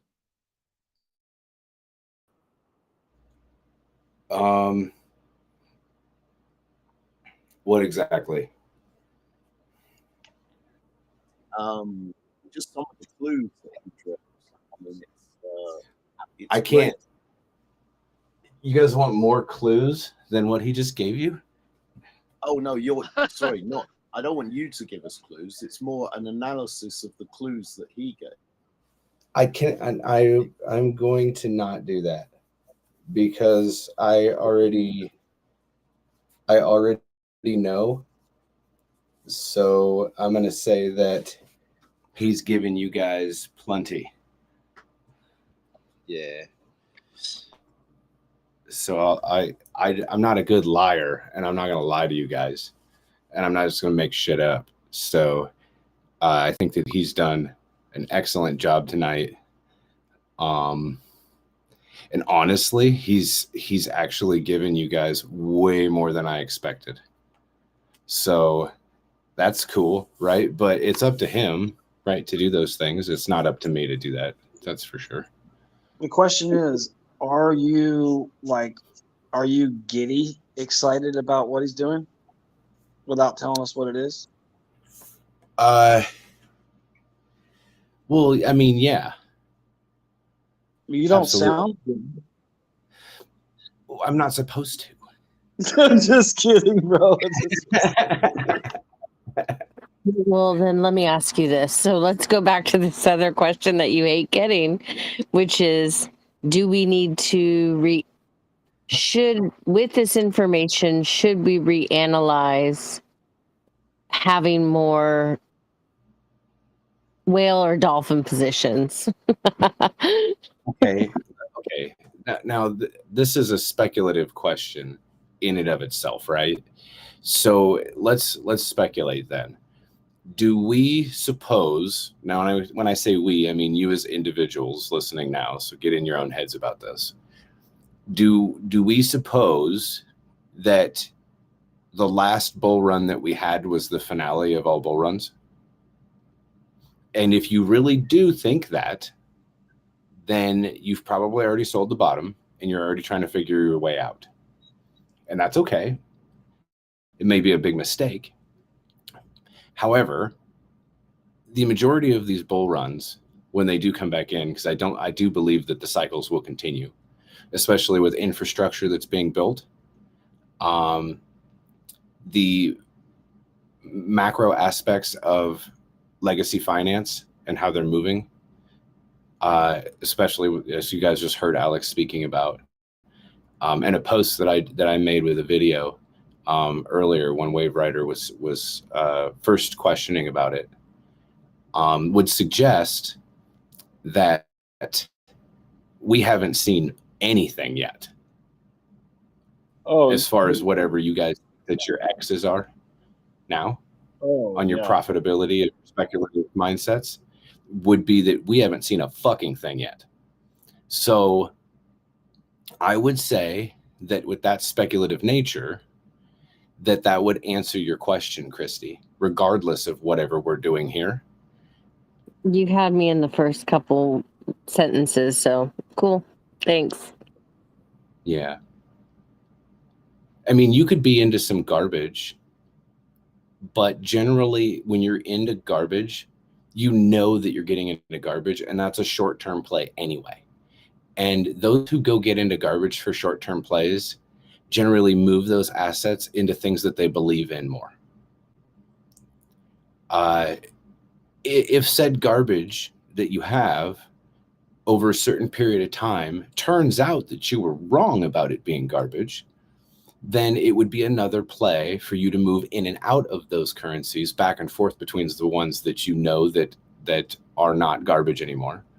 Let's say people who move from Bitcoin to Hex, or from Hedron to Hex to Bitcoin, back to Hex again, or to ETH, Bitcoin to ETH, ETH to Hex, Hex to Hedron, and then back again the other way when market starts to move. Generally, you wouldn't even do that. Generally, you would just go from Bitcoin to ETH if you needed to make those moves, or just completely get out of Bitcoin altogether into ETH, and then move into non-garbage ERC20s, altcoins, and then wait for the pumps and then watch the decorrelation between the liquidity on those. Obviously, ETH is very correlated to Bitcoin. Not much you can do about that. And every once in a while, Hex correlates to Ethereum and decorrelates from Ethereum. Hedron and Icosa are correlated to Hex. So there are leading indicators with those things. So you can play that game. You can. You could also, you're adding risk to your portfolios doing that. So you could get wrecked too if you're not watching where prices can and will be derived at, whether they're supported in those ranges. So it's a lot of extra work that you'd have to do, but you still can do it. There's a lot of hexagons that I know that wait for new coins to come out because they don't know whether it's garbage or not. They have no idea. They speculate that most of it is. And they travel in packs to those altcoins, and they pump and dump them.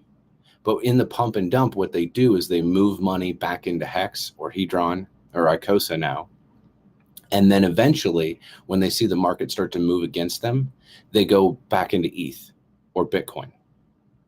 And then, since it depends on whether HEX is correlated or decorrelated to those, if it's decorrelated, then if let's say ETH or Bitcoin loses the pump and starts to produce red candles, then generally HEX, which is correlated to stable, will start to pump.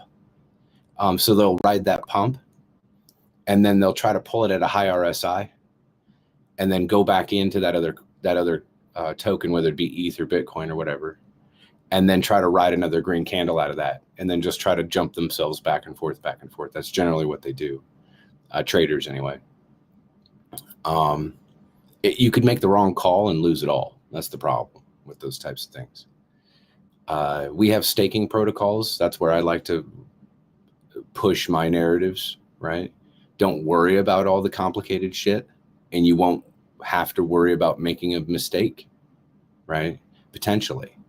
The reason why the staking protocols can be projected out so long, 15 years, is to try to grab 1, 2, or 3 market cycles within those time periods, which is generally beneficial to you.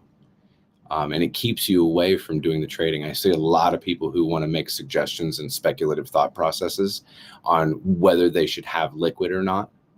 And generally those questions come from traders,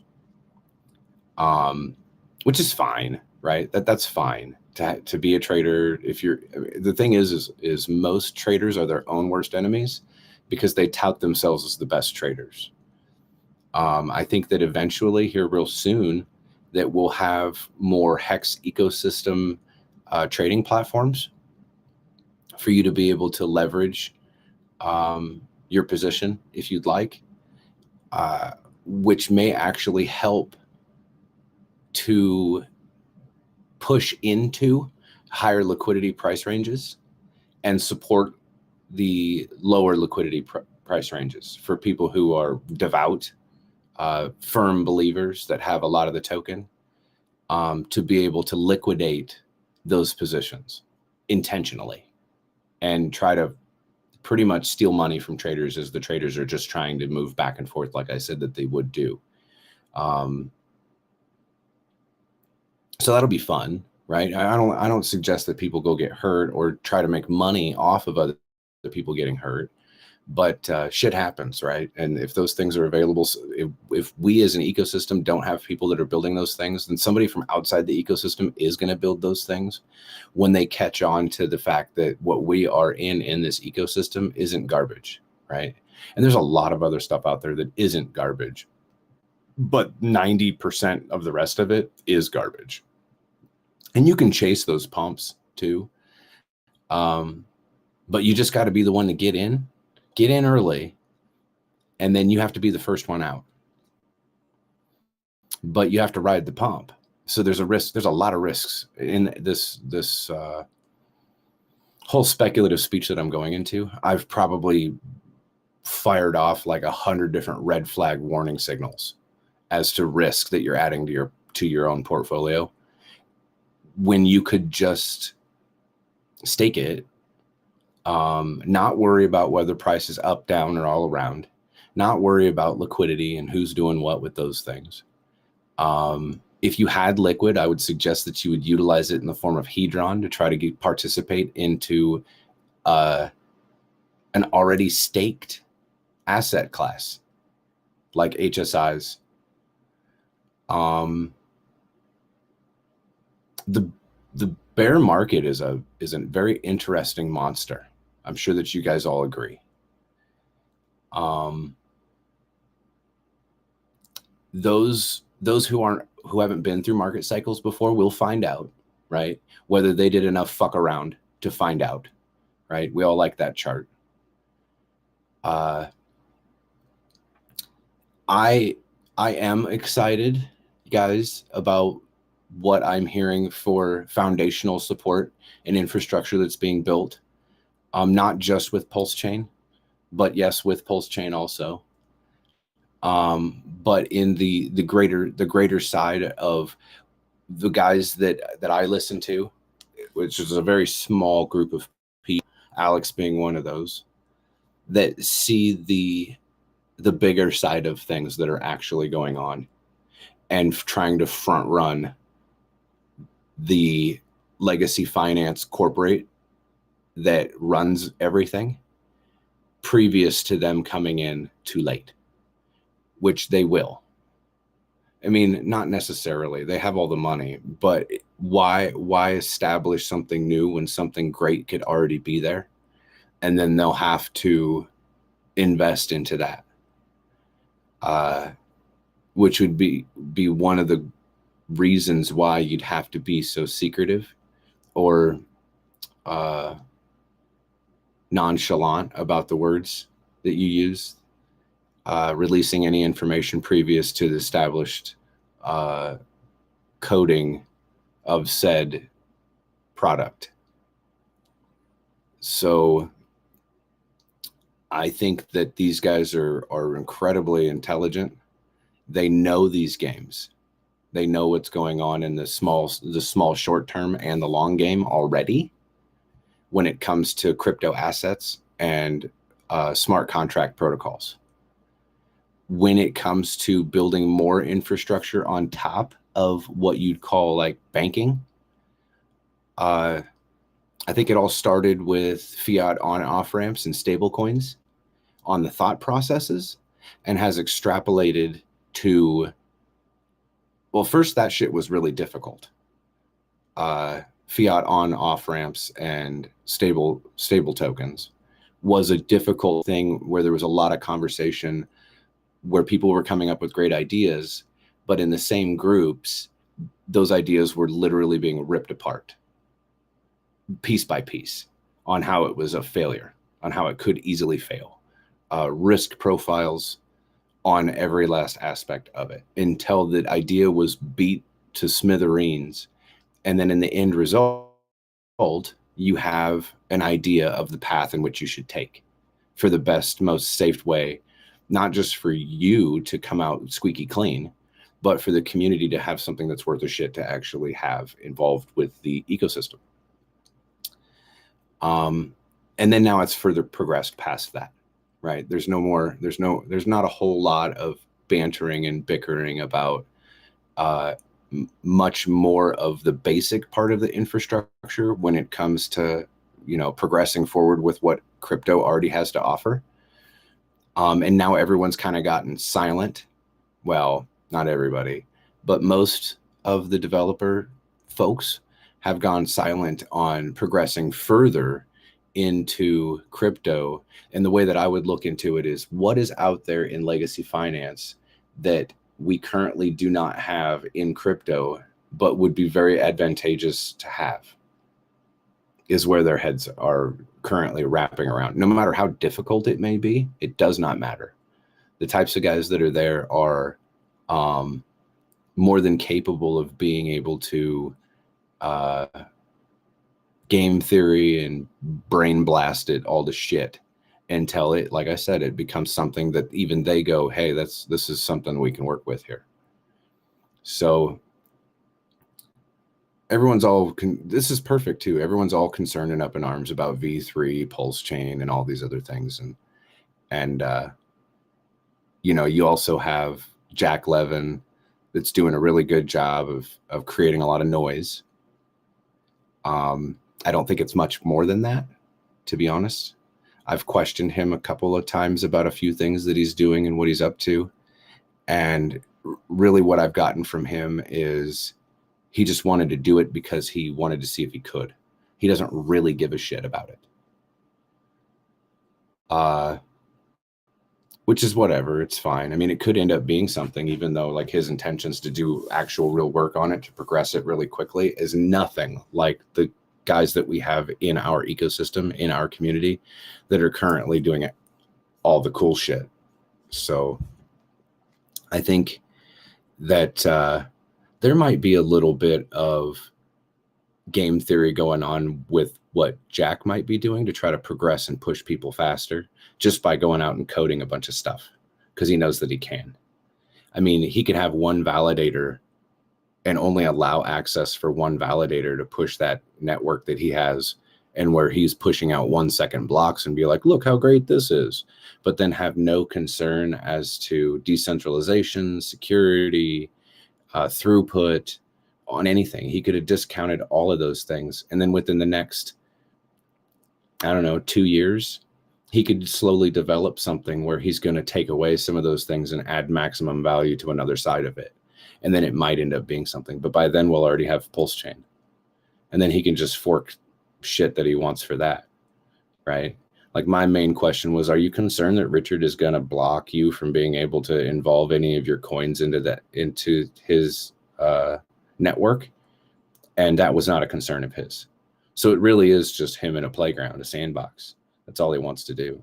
And a lot of people are all excited about it because they've been waiting for pulse chain for so long, and they have this guy that they think that they can throw a lot of their weight into, and he's just laughing his ass off. Laughing his fucking ass off about the whole thing, which is fine. It's fine. But it also makes a lot of people talk about Richard too. Right. So, are you referring to his V1 or his X1, whatever it is, his layer 1 that he's building? yeah, I've got the RPC settings for it, and I've seen it work. It's just right now it's just a dev test net at this point that we have access to get into, but it's, it's only it doesn't have any front ends. It's not going to be available yet, which he's allowing for people to get interest into it so they can start building. Whoever's interested in it can start building projects on there and start launching their own ERC20 contracts that can go over to his layer 1, which is fine, right? They still need to have infrastructure. They still need to have foundation, right? Kind of like what Alex was saying about ETH POW and ETH Fair, how anything that isn't Hex or doesn't run like Hex or Hedron or Icosa was just basic with just smart contracts, not needing to have a whole lot of foundational structure there to be able to derive its own availability to work, then it's not going to work very well. So now what you're going to have is every crypto is going to have to work like Hex does, and Hedron does, and Icosa does. If you're going to be on those networks at all, those other networks at all. If you want to build something really incredibly complicated like that, then you're going to have the money to be able to fork over for inferior costs to be able to run your front end. So you're going to have to be deriving some sort of value from whatever you've created in the first place. So if there is no infrastructure and there's no foundation to be able to do all those things, then you're going to have a really tough uphill battle trying to deal with that shit. Which is, I think, why they're going the VC way. Absolutely. Yeah. Have them buy all that. And then they can try to he's got a lot of good connections. Jack does. So, I mean, he can just talk to whoever and then have them build whatever it is that they need to build to be able to try to get their infrastructure, right? But it's just going to be the same old shit that they already have, just another copy paste to some stuff, right? They're going to have the if it ain't broke, why fix it mentality. And I think that what we have in our ecosystem of people of builders, developers, are a bunch of people who don't care to wait for VC or wait for other infrastructure that's already on the Ethereum chain. And they're smart enough to go look at that stuff and be like, it's outdated and it could be better. And there's better ways for us to be able to do this. And we have the knowledge and the willpower to be able to just do this stuff on our own. So let's just do that instead. And then not only while we're doing that instead, we'll create and develop new things that they don't even have yet, because they're not capable of doing all that. They took lots of people, software developers, blockchain developers, to be able to pay them to just write out some code and spit it out, right? And that might be a totally third-party, separate, different company that doesn't actually work for them. So if they want more code, if they want more development, then they're going to have to go pay another $100,000 to some rando developer that isn't even a part of that community to just go write up some code, and they don't give a shit, right? That's just their job, right? You can contract any coder to go do a job, but then you can't trust it. After that, you got to have it audited, and you got to go look at it, and you got to make sure that they didn't slip something in that you didn't see. There could be up to 1,700 lines of code in there before it breaks. So you got to know what the fuck you're doing, first of all. And then you may have to have added layers on there because, like I said, it's limited in its space. Now, PRC20s might be different, right? Depending on the layer one that you have, it might be different on a space availability that you can have to make more complicated code. I don't know. That's yet to be seen. I'm pretty sure that Richard and his team is more than aware of that stuff. And if you want to make a chain that's going to last for longer than 15 years before it starts to get the same old network effect of cost go up because of adoption in the first place, then you're going to have to be forward thinking for all of those things. There's a lot of stuff that can't be fixed. There's a lot of things that are just going to have to be the way that it is, like gas fees. After you get a lot of adoption, you only have so much throughput. You better have made availability a way to be able to increase those things without shutting the network down, right? Have a redundant system ready to go at all times. Like hospitals would build, right? Redundant systems. I had an idea while I was watching the latest Richard Art stream.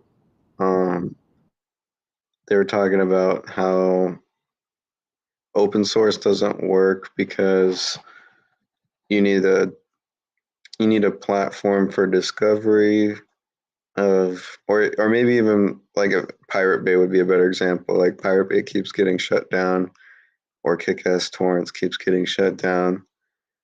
But we're in like the crypto business where we know how to stop stuff from being censored. Like, so why doesn't someone put the Pirate Bay on the blockchain so that nobody can censor it? Is that possible? I don't even know. Can I ask you a really kind of a far out question? Do you think like I don't know if it's too far out there, but like, do you think that blockchain is kind of like a digital infinite intelligence and like it's leading us in that way? I think that the blockchain is steadily starting to become something that as far as fintech, financial technology, is concerned, something that is a ledger that keeps people honest. So the banks and legacy finance guys love that shit because now they know that they can take these random assets that are there, be able to allocate their funds to it, and now you have an actual currency involved. So I think that as far as intelligence goes, that's probably not the case. And it's going to be more for all finance around the entire globe is going to be what runs. The blockchain is going to run all finance across the entire globe. Was that an AI? I got a question. When it comes to blockchains, I agree with what you said. Like when I got into crypto, it's like, oh, dude, you can go and look at the blockchain yourself and go verify that A happened and then B happened. This wallet like has this much, or whatever. Like, and that's what. How does that work with like privacy? Like, how do you actually know that like it happened on the blockchain if you can't verify it? You have your transaction hash. You can verify it.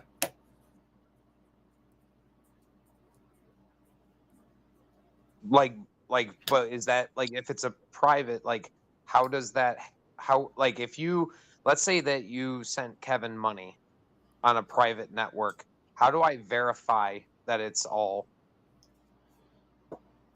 like They're running your own validators?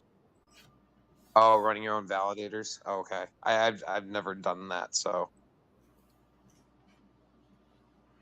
do you see what I'm saying? Like, I'm just like trying to understand, like, because that that was just my original thing with like, like I think Bitcoin's like impossible to fucking read, but like, like Ethereum is much easier.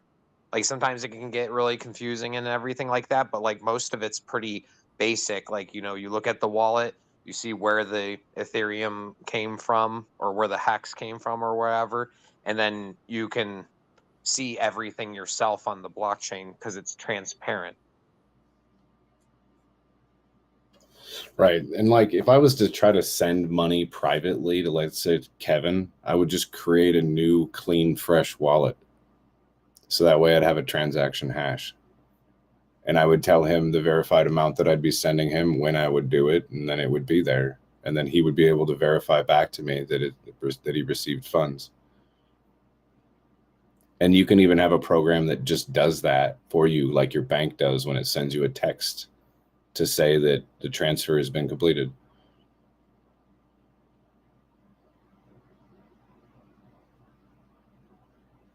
Hell, there's even programs that when you send money through it from a website, it creates a whole new fresh wallet for you and then ejects that money back out the other end from a new fresh wallet, sometimes even separating the funds. If it was $1,000, it may separate it 2 different times, $400 and $600, and then spit it back out to Kevin on the other end. About Simple Swap or Changely.io or ChangeNow.io. Like there's all sorts of stuff out there that you can keep it so that way nobody would be able to directly look back at your wallets that you have, and you could keep it private.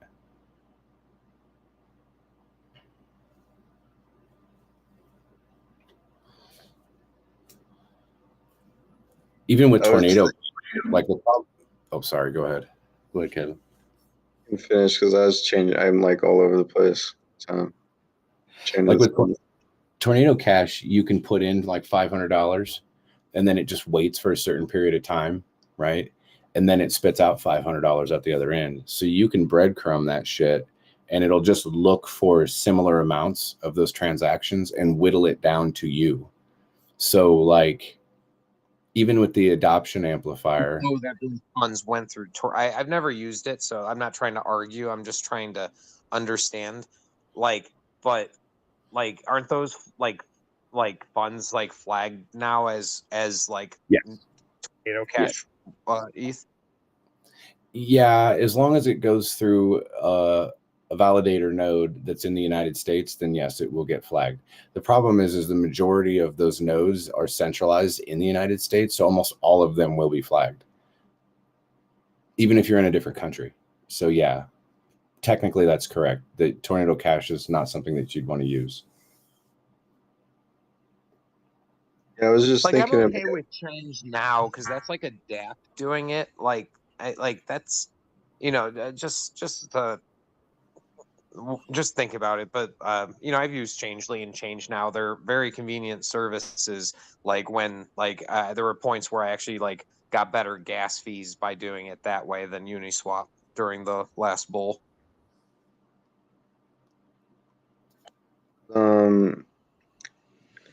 Does Gnosis Safe work? It only works on Ethereum, right? Or like Ethereum copies or RPCs? EVMs. Mm-hmm. That's my question.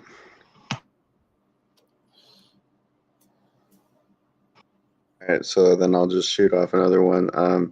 I think that I was thinking about the wrench attack, which is, someone just puts a gun to your head and says, "Give me your fucking crypto, or I'm gonna shoot you." What if you had your crypto set up in a way that the only way to move it, like I guess you could have like a checking account where you don't do this, but then you have your savings, like your savings wallet, where you put it in like a Gnosis safe, and it takes like 30 days to withdraw it, 5 days to withdraw it or something, and you can cancel it. So they'd have to like kidnap you, keep you hostage for 5 days straight without, watching you do anything. And I don't know, just trying to like figure out, just like a thought I've been experiment, thinking thinking about about that too, dude.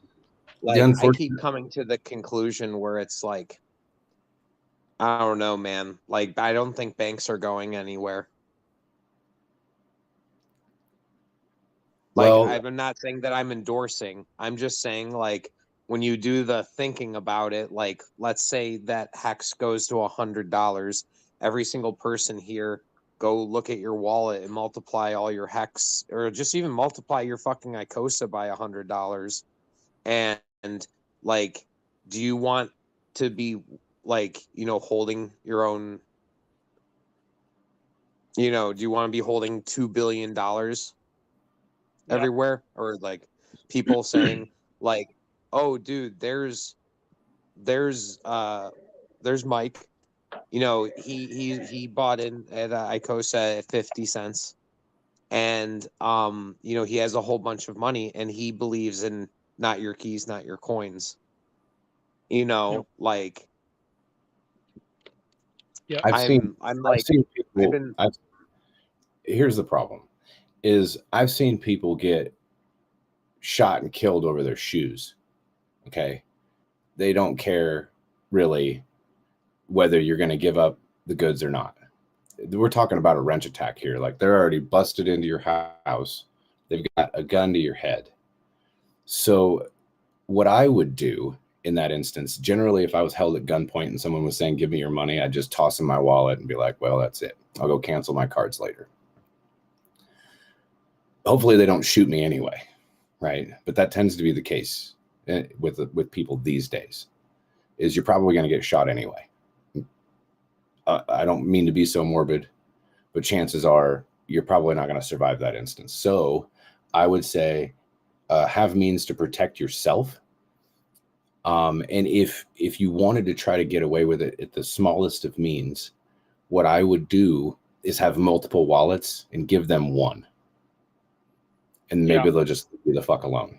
And even with that too, if you have like your treasure, hopefully you can do your secret passphrases, so you could have hidden wallets inside that anyway. So even if you give them your seed phrase, your PIN, because they found your hardware wallet, you could have multiple wallets hidden with secret passphrases that you only know, that they won't know. So you can have public, once they connect the the hardware wallet, you could have X amount of accounts with X amount of dollars in it, but where your big boy wallets are hidden inside that with secret passphrases. So you'll be able to recover all of that afterwards, as long as you don't get shot. I mean, isn't this, well, like, I guess no, Pulse Pay was more of a onboard offboard, but like, I'm not saying that I'm like all like, especially when it comes to exchanges and stuff, but like, what if they're like, like, okay, we can all complain, but like, what about a world where Chase or Huntington or PNC, they suck less, and they hold, like, I've been putting money into my bank account for fucking years, bro. Like, I haven't had money stolen other than like overdraft fees or whatever. And it's like inflation. Counting inflation? Yeah. Inflation is what's going to kill you by doing that, Mike. Right. I'm not like, I'm here for better banking services and better money. Like, the reason I like got into Bitcoin and stuff was because it was just better money and everything. And it's like, invest, Mike. Invest in those bigger banks. The local banks are going to disappear. Your local ma and pa banks that are small in your little town, they're going to have the doors shut. So I would stay away from them.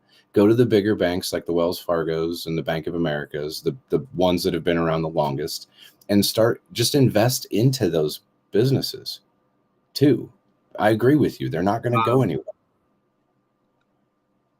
I'm think not the saying average that in user particular. I wasn't saying that because like I think that I'm just talking about a world where you have bankers who are less shitty. Like I almost, because I didn't know enough, like, dude, to keep up with all this stuff. Like you were doing, the pulse pay thing. It's no longer a thing. No one, like, it's no big deal. But it's like I personally would like feel pretty, I don't know, like I think that, you know, like rich people hold money in all these different banks, like in case one of them goes down or whatever. But just like, what about a future where we have like, I don't know, like I've only talked to you for about 6 months, Hexecutioner, but like if you started up a bank, I would at least put part of my stuff in there for you to hold as a custodian. Like I'm not saying I would go all in on you, but like all I'm saying is like ours. What the I hell hate are you saying? this. Dude, our centralized entities, like that, like You kind of lost me exactly on that whole thing. That whole thing was there was some legalities that were going on there that wasn't made present during those types of things. And I'm pretty sure that the majority of us that are in here don't have previous experience with the SEC and having some sort of litigation against us that was committed for securities violations. And so that whole thing caused for that whole train to come to a screeching halt regardless.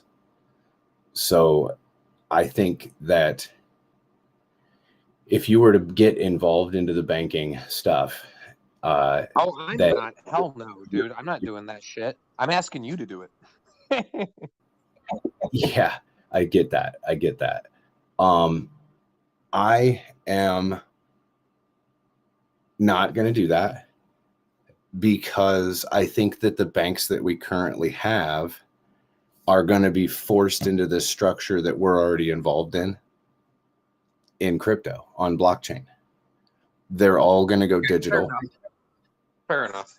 Like, but what I said before is that you're going to have to make sure that you're staying away from, and it's kind of unfortunate, right? Because you always want to invest local, right? But investing local in your banking structure, into your little ma and pa Jackie's Bank Co. they're getting squeezed. They don't have the finances or the backing like these bigger banks do. And since they don't have access to those types of banking terminals and the money that's usually just local in your town of 30, 50, 100,000 people don't have enough money, because generally there's a Wells Fargo in that town too. Or see what I'm saying? Those bigger banks are already squeezing everybody out. I'm not trying to argue. I'm just trying to like, I don't know, man. 2008, it hit me hard, man. Like it was hard finding a fucking job. It was fucking so hard. And like it was banks like collapsing, and like I don't know, dude, like the amount of loans out there, like, credit card debt, I heard was like near record highs. Like, I don't know, man. Like, is 2008 done? Like, like, I don't know. Like, like, I think I wouldn't, like, I understand what you're saying with like name brands. And there are some brands that never die, like, well, I guess Sears is pretty much done now too. Chef Boyardee. Yeah. That's a good one. But, like, really, honestly. Like it's like, it's weird because it's like, dude, like, if people start defaulting on loans or anything, like maybe everyone pays up all their bills and everything's all hunky dory, that would make me very happy. But It like, makes I you know happy. some people who bought houses like that really like they over like spent and they aren't getting increases in wages. And like, if we keep seeing food going up like this, like, you know, I paid $6 for a box of Apple Jacks. It was like $5.50. And I paid, you know, I haven't bought eggs in a bit, but I heard it's like $6 for 12 eggs. Like, Get some chickens, bro. There's ways to make. Yeah, that's only in America. I got eggs out the ass in Colombia. Dude, where do you live? $6. Oh no, Oh, that's it's just what I heard in on Colombia. the news. Like, I haven't been like keeping track of the eggs myself, but fucking Apple Jacks are $5.50, dude. All right, $5.50 for Apple Jacks. Like that was Eat like the a generic $2.50. brand. Yeah, that's The what I was problem gonna is America. Like, I don't know. That's my opinion. Yeah, just get the generic shit that gives you a fucking 50-pound bag of it for fucking $3. It'll go bad All, before you. all the baby boomers are retiring, and none of the millennials are working. So the prices of everything are fucked. Yeah. And the government keeps printing money. Well, they haven't been for a while, as far as like quantitative easing and things like that. They kind of stopped doing that. But you know, Kevin's right. Like, there's a lot of people that are retiring from all the baby boomers, and now, since fourth quarter was such a fucking disaster, that people are going to start losing their jobs. You know, they did do this in 2008, 2009, when they did their stimulus thing with Obama to try to incentivize companies to get more production with less labor. I didn't see us, you know, when I was in the construction industry, for mechanical contracting, building hospitals and universities, we actually picked up work. We never slowed down. Usually in the winter you slow down, but that wasn't the case. We actually were picking up pace on all those things, while having less people to do the labor, spending money on technologies that allow for you to do 3D drafting, right there on the job, be able to see anything that was there, be able to correct costs analysis immediately. Like, there's all sorts of new innovations that popped up to be able to do those types of things. And now with those new innovations and having less of a workforce, people who aren't in trades, everybody that realized that they could do the majority of their jobs sitting at home would rather just sit at home. This is set up for a pretty bad deal here. But yeah, go ahead. But I think that with the tight squeeze, that you have to feel the pain, and then we'll go back to normalcy, and everyone will forget all this shit even happened again. Yep. Hashtag, is it bad enough yet? Even without the interest rate and money printing problem, we have a demographic problem where millennials never skilled up because of 2008, and they kind of have been broke for like 15 years, basically, a lot of them. Yeah, and baby boomers are retiring. They literally cannot physically work, and so yeah, like there's a whole bunch of jobs opening up that there's nobody skilled in that area because the millennials were priced out of the market 15 years ago when nobody hired them as like a general laborer, and now there's nobody skilled up to do those things. But then you add on top, the money printing, and even if they're not doing quantitative easing, the money, if you look at the Fred.org, money supply is probably still going up by like 10-15% per year. Sometimes it does contract right before a session, so maybe it's contracting. I'm not checked, but yeah. Have they? I gotta agree with Kevin on a lot of points. There is a large demographic component, but there's also many variables within those demographics that have been either taught or programmed, shall we say, into them. And there's not as many boomers retiring as you might think, speaking for myself. I think that it's not. I don't think it really matters the amount of boomers that are retiring. It's the quality of employee that those boomers are, because they've got 30, 40, 50 years of experience. Any of them Right, retiring. and they're reliable, even though they don't feel like coming to work, they still come to work. I mean, I see it all the time. The younger ones are like, oh, you know, I had a bad day, so I'm not going to work. But, you know, it doesn't happen with the boomers. They You get know, up, they go to work. if you paid me more than $10 an hour, I'd fucking go. But if you're like, Well, do you're you gonna have a pay me skill that's $10 an worth hour, I'm more not than gonna show up. $10 an hour? I mean, that's the problem that I have, is that I'm worth more than they're willing to pay. Yeah, like I'm speaking as a millennial. I'm an engineer making over six figures for remotely. Doesn't matter to me. But as a millennial, that's what they're thinking is, why would I go fucking work for this asshole that treats me like shit for $10 an hour when, I don't know, I could move in with my parents and they're nicer to me, and you know, like I'll just live on a budget. Fuck it. Like it beats being around the asshole that's not paying me shit. So that's what they're doing.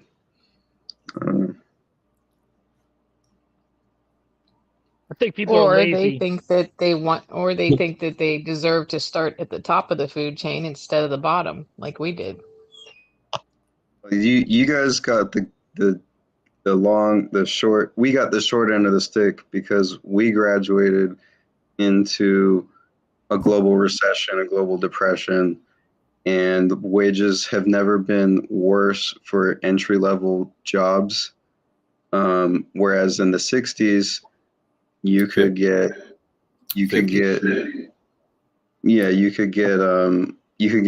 a house, a car, like kids on just a basic income.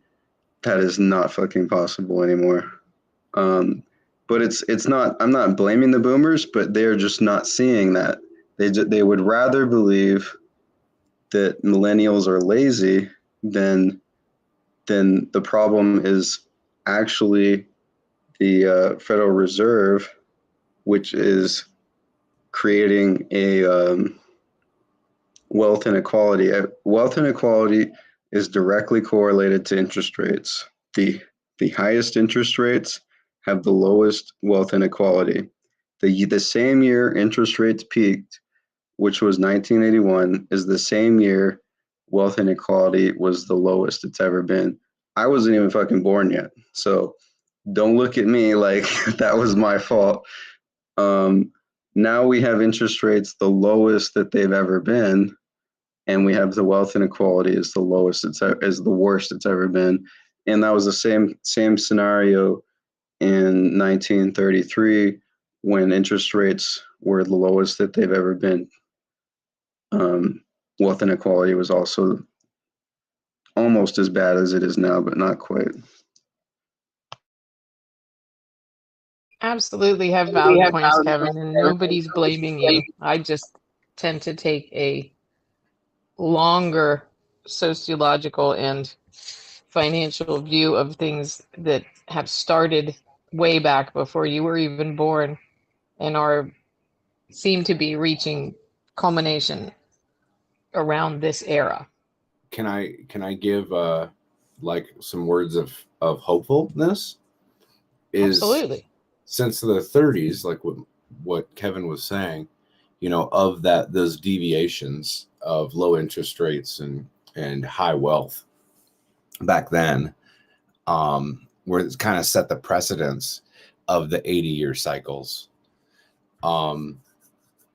We are now back at the reset of the end of the 80-year cycle and just about to be spit out of the last 20 years. So it's the 80-year cycle is split in 4 sections, 20, 40, 60, 80. So every 20 years you have a change of that cycle where you have the worst, and then the creation, and then the endeavor, and then the falling back down into the worst again. And we're just coming out of the worst side of it. I think 2028 or somewhere around there is about when we go back into the creation side of it, where they're talking about how the millennials will start to take over a lot of these businesses. I think that the earliest of millennials are around in their 40s right now, or about to hit their 40s. And the Gen Z will probably be the proprietors, the wealthy ones that get the hard work results of what's going to have to happen with the millennials. The ass end of the millennial crew is going to have the toughest road, I think, because there was a hell of a lot of tearing away of the family situations. A lot of young boys being raised by single mothers. That may not make a lot of sense to people as to why that's very important that doesn't happen, but it makes a lot of unstable people. So it's going to be harder. It's just going to be more tough for them to deal with those things, but they will. Reality, just like everybody else, you start to, as a male at least, you start to mature around 30, 38, start to realize you need to get your shit together, whether you hadn't done that previous or not. That's about the age that men start to do that, no matter what your maturity level was. And then you start to pick up the pace from there. Hopefully you figure out what retirement's going to be if it's been available to you. I think those are all good points, but those statistics are all applicable to, I'm just going to say like 30 seconds and you keep going if you want. Those statistics are all American statistics. Other countries had different interest rate cycles, different wealth inequality cycle, and different demographics. So Colombia, I go to fucking Colombia, live like a fucking king, work remotely. Like, I don't have to wait till 2028. Like, and I don't have to support the same people that treated me like shit for 10 years, working 13 years under boomers, literally the biggest fucking assholes ever. I just don't have to deal with that at all. Just fucking leave. They can treat the people like shit who are changing their diapers and shit. Like, I'm not gonna be changing their fucking diapers. I'm gonna be 3,000 miles away from those people. Yeah. There's not a whole lot of people who had the backing of a first world country to be available to go to a second or third world country with safety in mind to be able to garner the same results that you do. You're a rarity. There's a very small percentage of people that can continue to have security in those types of areas. But I do agree. I don't want everybody to do what I'm doing, because I've seen a lot of expats that make us look like shit. Yeah, you have to, if you were to try to do what you're trying to do, what you've done as a normie that hasn't, you have to do what you're doing. You have to go there previous to your moving there and visit the areas that you want to go to and meet the people and do good by the community. And then maybe take some of the wealth that you have that you're bringing in with you and build a factory or something to that effect. And I don't mean just a factory, but anything that's gonna bring more commercial wealth to the community and give people jobs to get away from what they may have to struggle with, whether it be drugs, the cartel, or whatever. I mean, you may even have to pay for your own security if that was the case. But at least if you have the community on your back, then most of those people are afraid of their mothers before they're going to be afraid of you. So if you can bring good community in and then move there, then you don't really have to worry too much about security. Yeah, that's exactly what I do with Hex. If I like someone and I genuinely think they're a good person that I want them to succeed in life, I tell them about Hex. Same thing with other countries that I want my parents who are boomers to go to another country that I think is going to be safer for them, because in 5-10 years, the millennials are not going to just forget how they were treated. And yeah, like I don't want my parents to be around that. So I'm telling them to go to, at least go travel to like 10, 15 countries. They have the money, and then decide, and I'll help them decide. But they I think it makes a lot of sense for boomers and millennials to leave. But yeah. Yeah, no.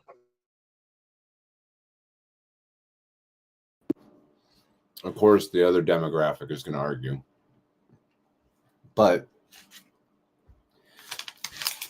I think that anything any of us say has room for argument. And that might be a good thing, honestly. I'm wondering if you have access to guns in Colombia, or like what's that? Like Yeah, you have literally the year that Pablo Escobar died, 1991, they legalized private ownership of firearms. Probably had something to do with him dying. And I just saw a video today about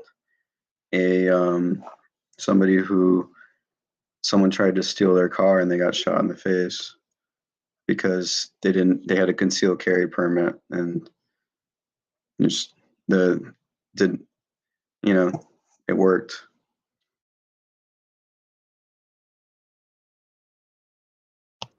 And some Colombian senator.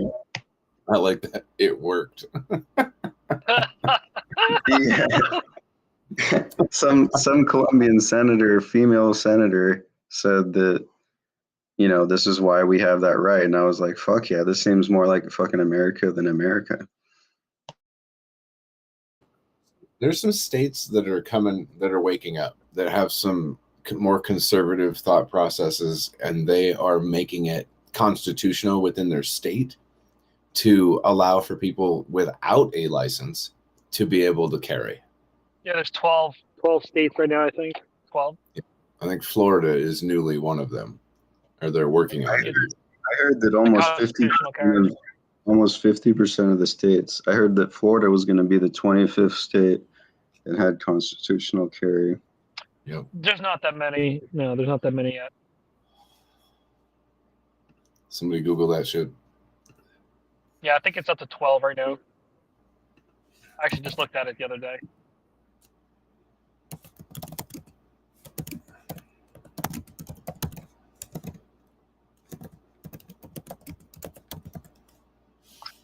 Crimeresearch.org says 25 states have constitutional carry, but that doesn't make sense.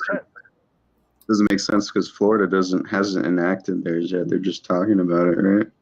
Yeah, it says currently there's 13 constitutional carry states in the United States, and 2 states with constitutional carry for residents only.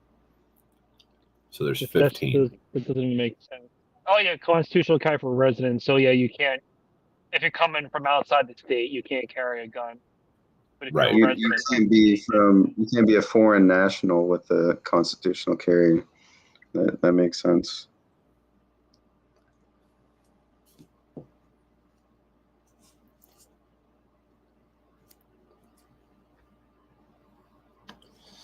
Or you'd at least have to have your permit from the other state.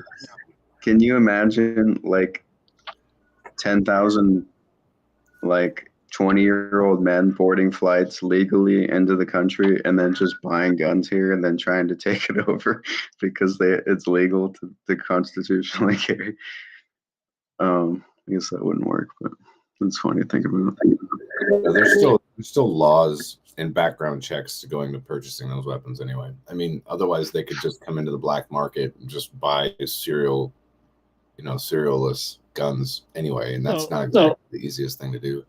Well, you can do private sales too. Private sales, there's no NICS test for private sales. I guess that's true. I bought a couple of my guns from cops, and there was no background checks. Yeah, exactly. Yeah. Kevin, did you renounce your citizenship? Are you like a citizen in Colombia? I probably will in the future. There's no really any point right now, but yeah, I'll probably get Colombian citizenship and maybe St. Kitts citizenship, and I won't have to pay capital gains or income tax, and I'll renounce. In which case, maybe like 3-4 years from now, I would renounce simply to never have that hanging over my head that they could come after me for capital gains, wealth tax, or whatever. The millennials that like the boomers are, they're not going to be around forever, and they're the conservative parties. Most of the I actually don't like the. I'm more afraid of when the millennials take power. So I don't see I see it going in a bad direction. The whole country. So yeah, I probably will renounce just to get out of my. I don't want that associated with my name when I'm in Colombia, and then the Ukraine 14.0 is happening. I don't want people to know that I'm a U.S. citizen.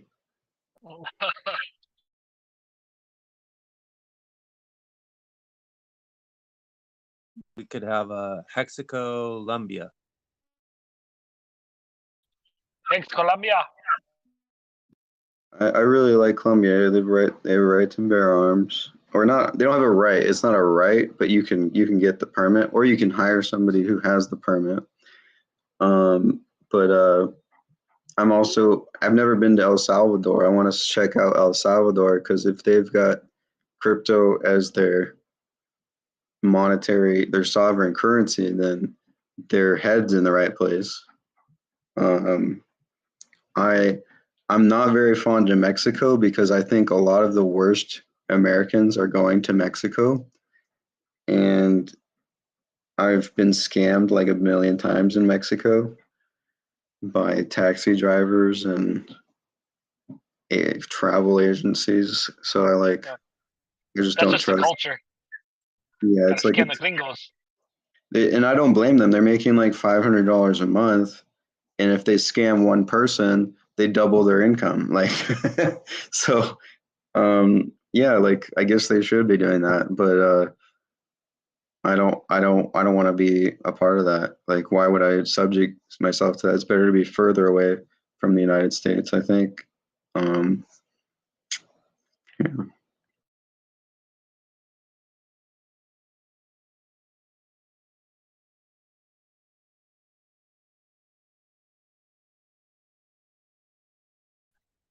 How bad was a job that you're working at that you hate America so much? I was a petroleum engineer for some oil platforms in California. I was a superintendent, and the governor just called a emergency meeting and killed our business. No, he didn't even. I don't even think he wrote a law for it. And yeah, so that was how the federal government didn't really help us. But yeah, that's the way I think the millennials think, and they're going to be in power soon. Can't we just protect ourselves with knowing how to operate in and out of trusts? And even though technically we're debt slaves, we could think of ourselves as free people simply because we know how to protect our wealth from what's coming. I'd say throw a few potatoes in the ground in the right time of season.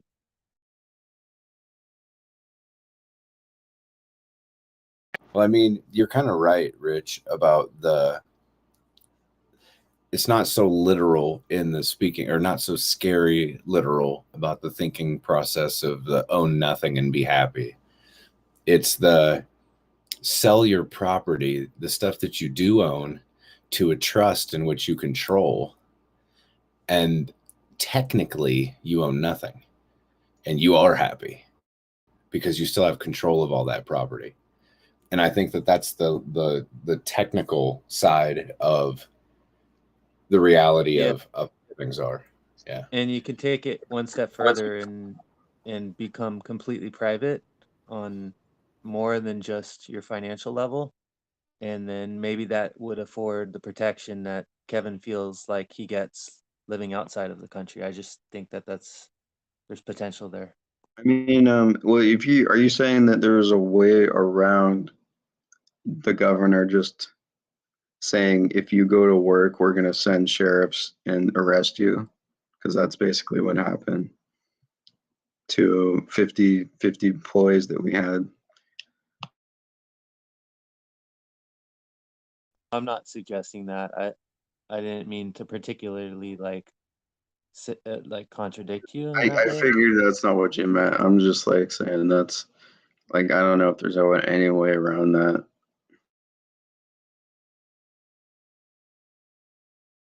Or thinking just like you know, the pros and the cons of moving to a different country. And yeah, I mean,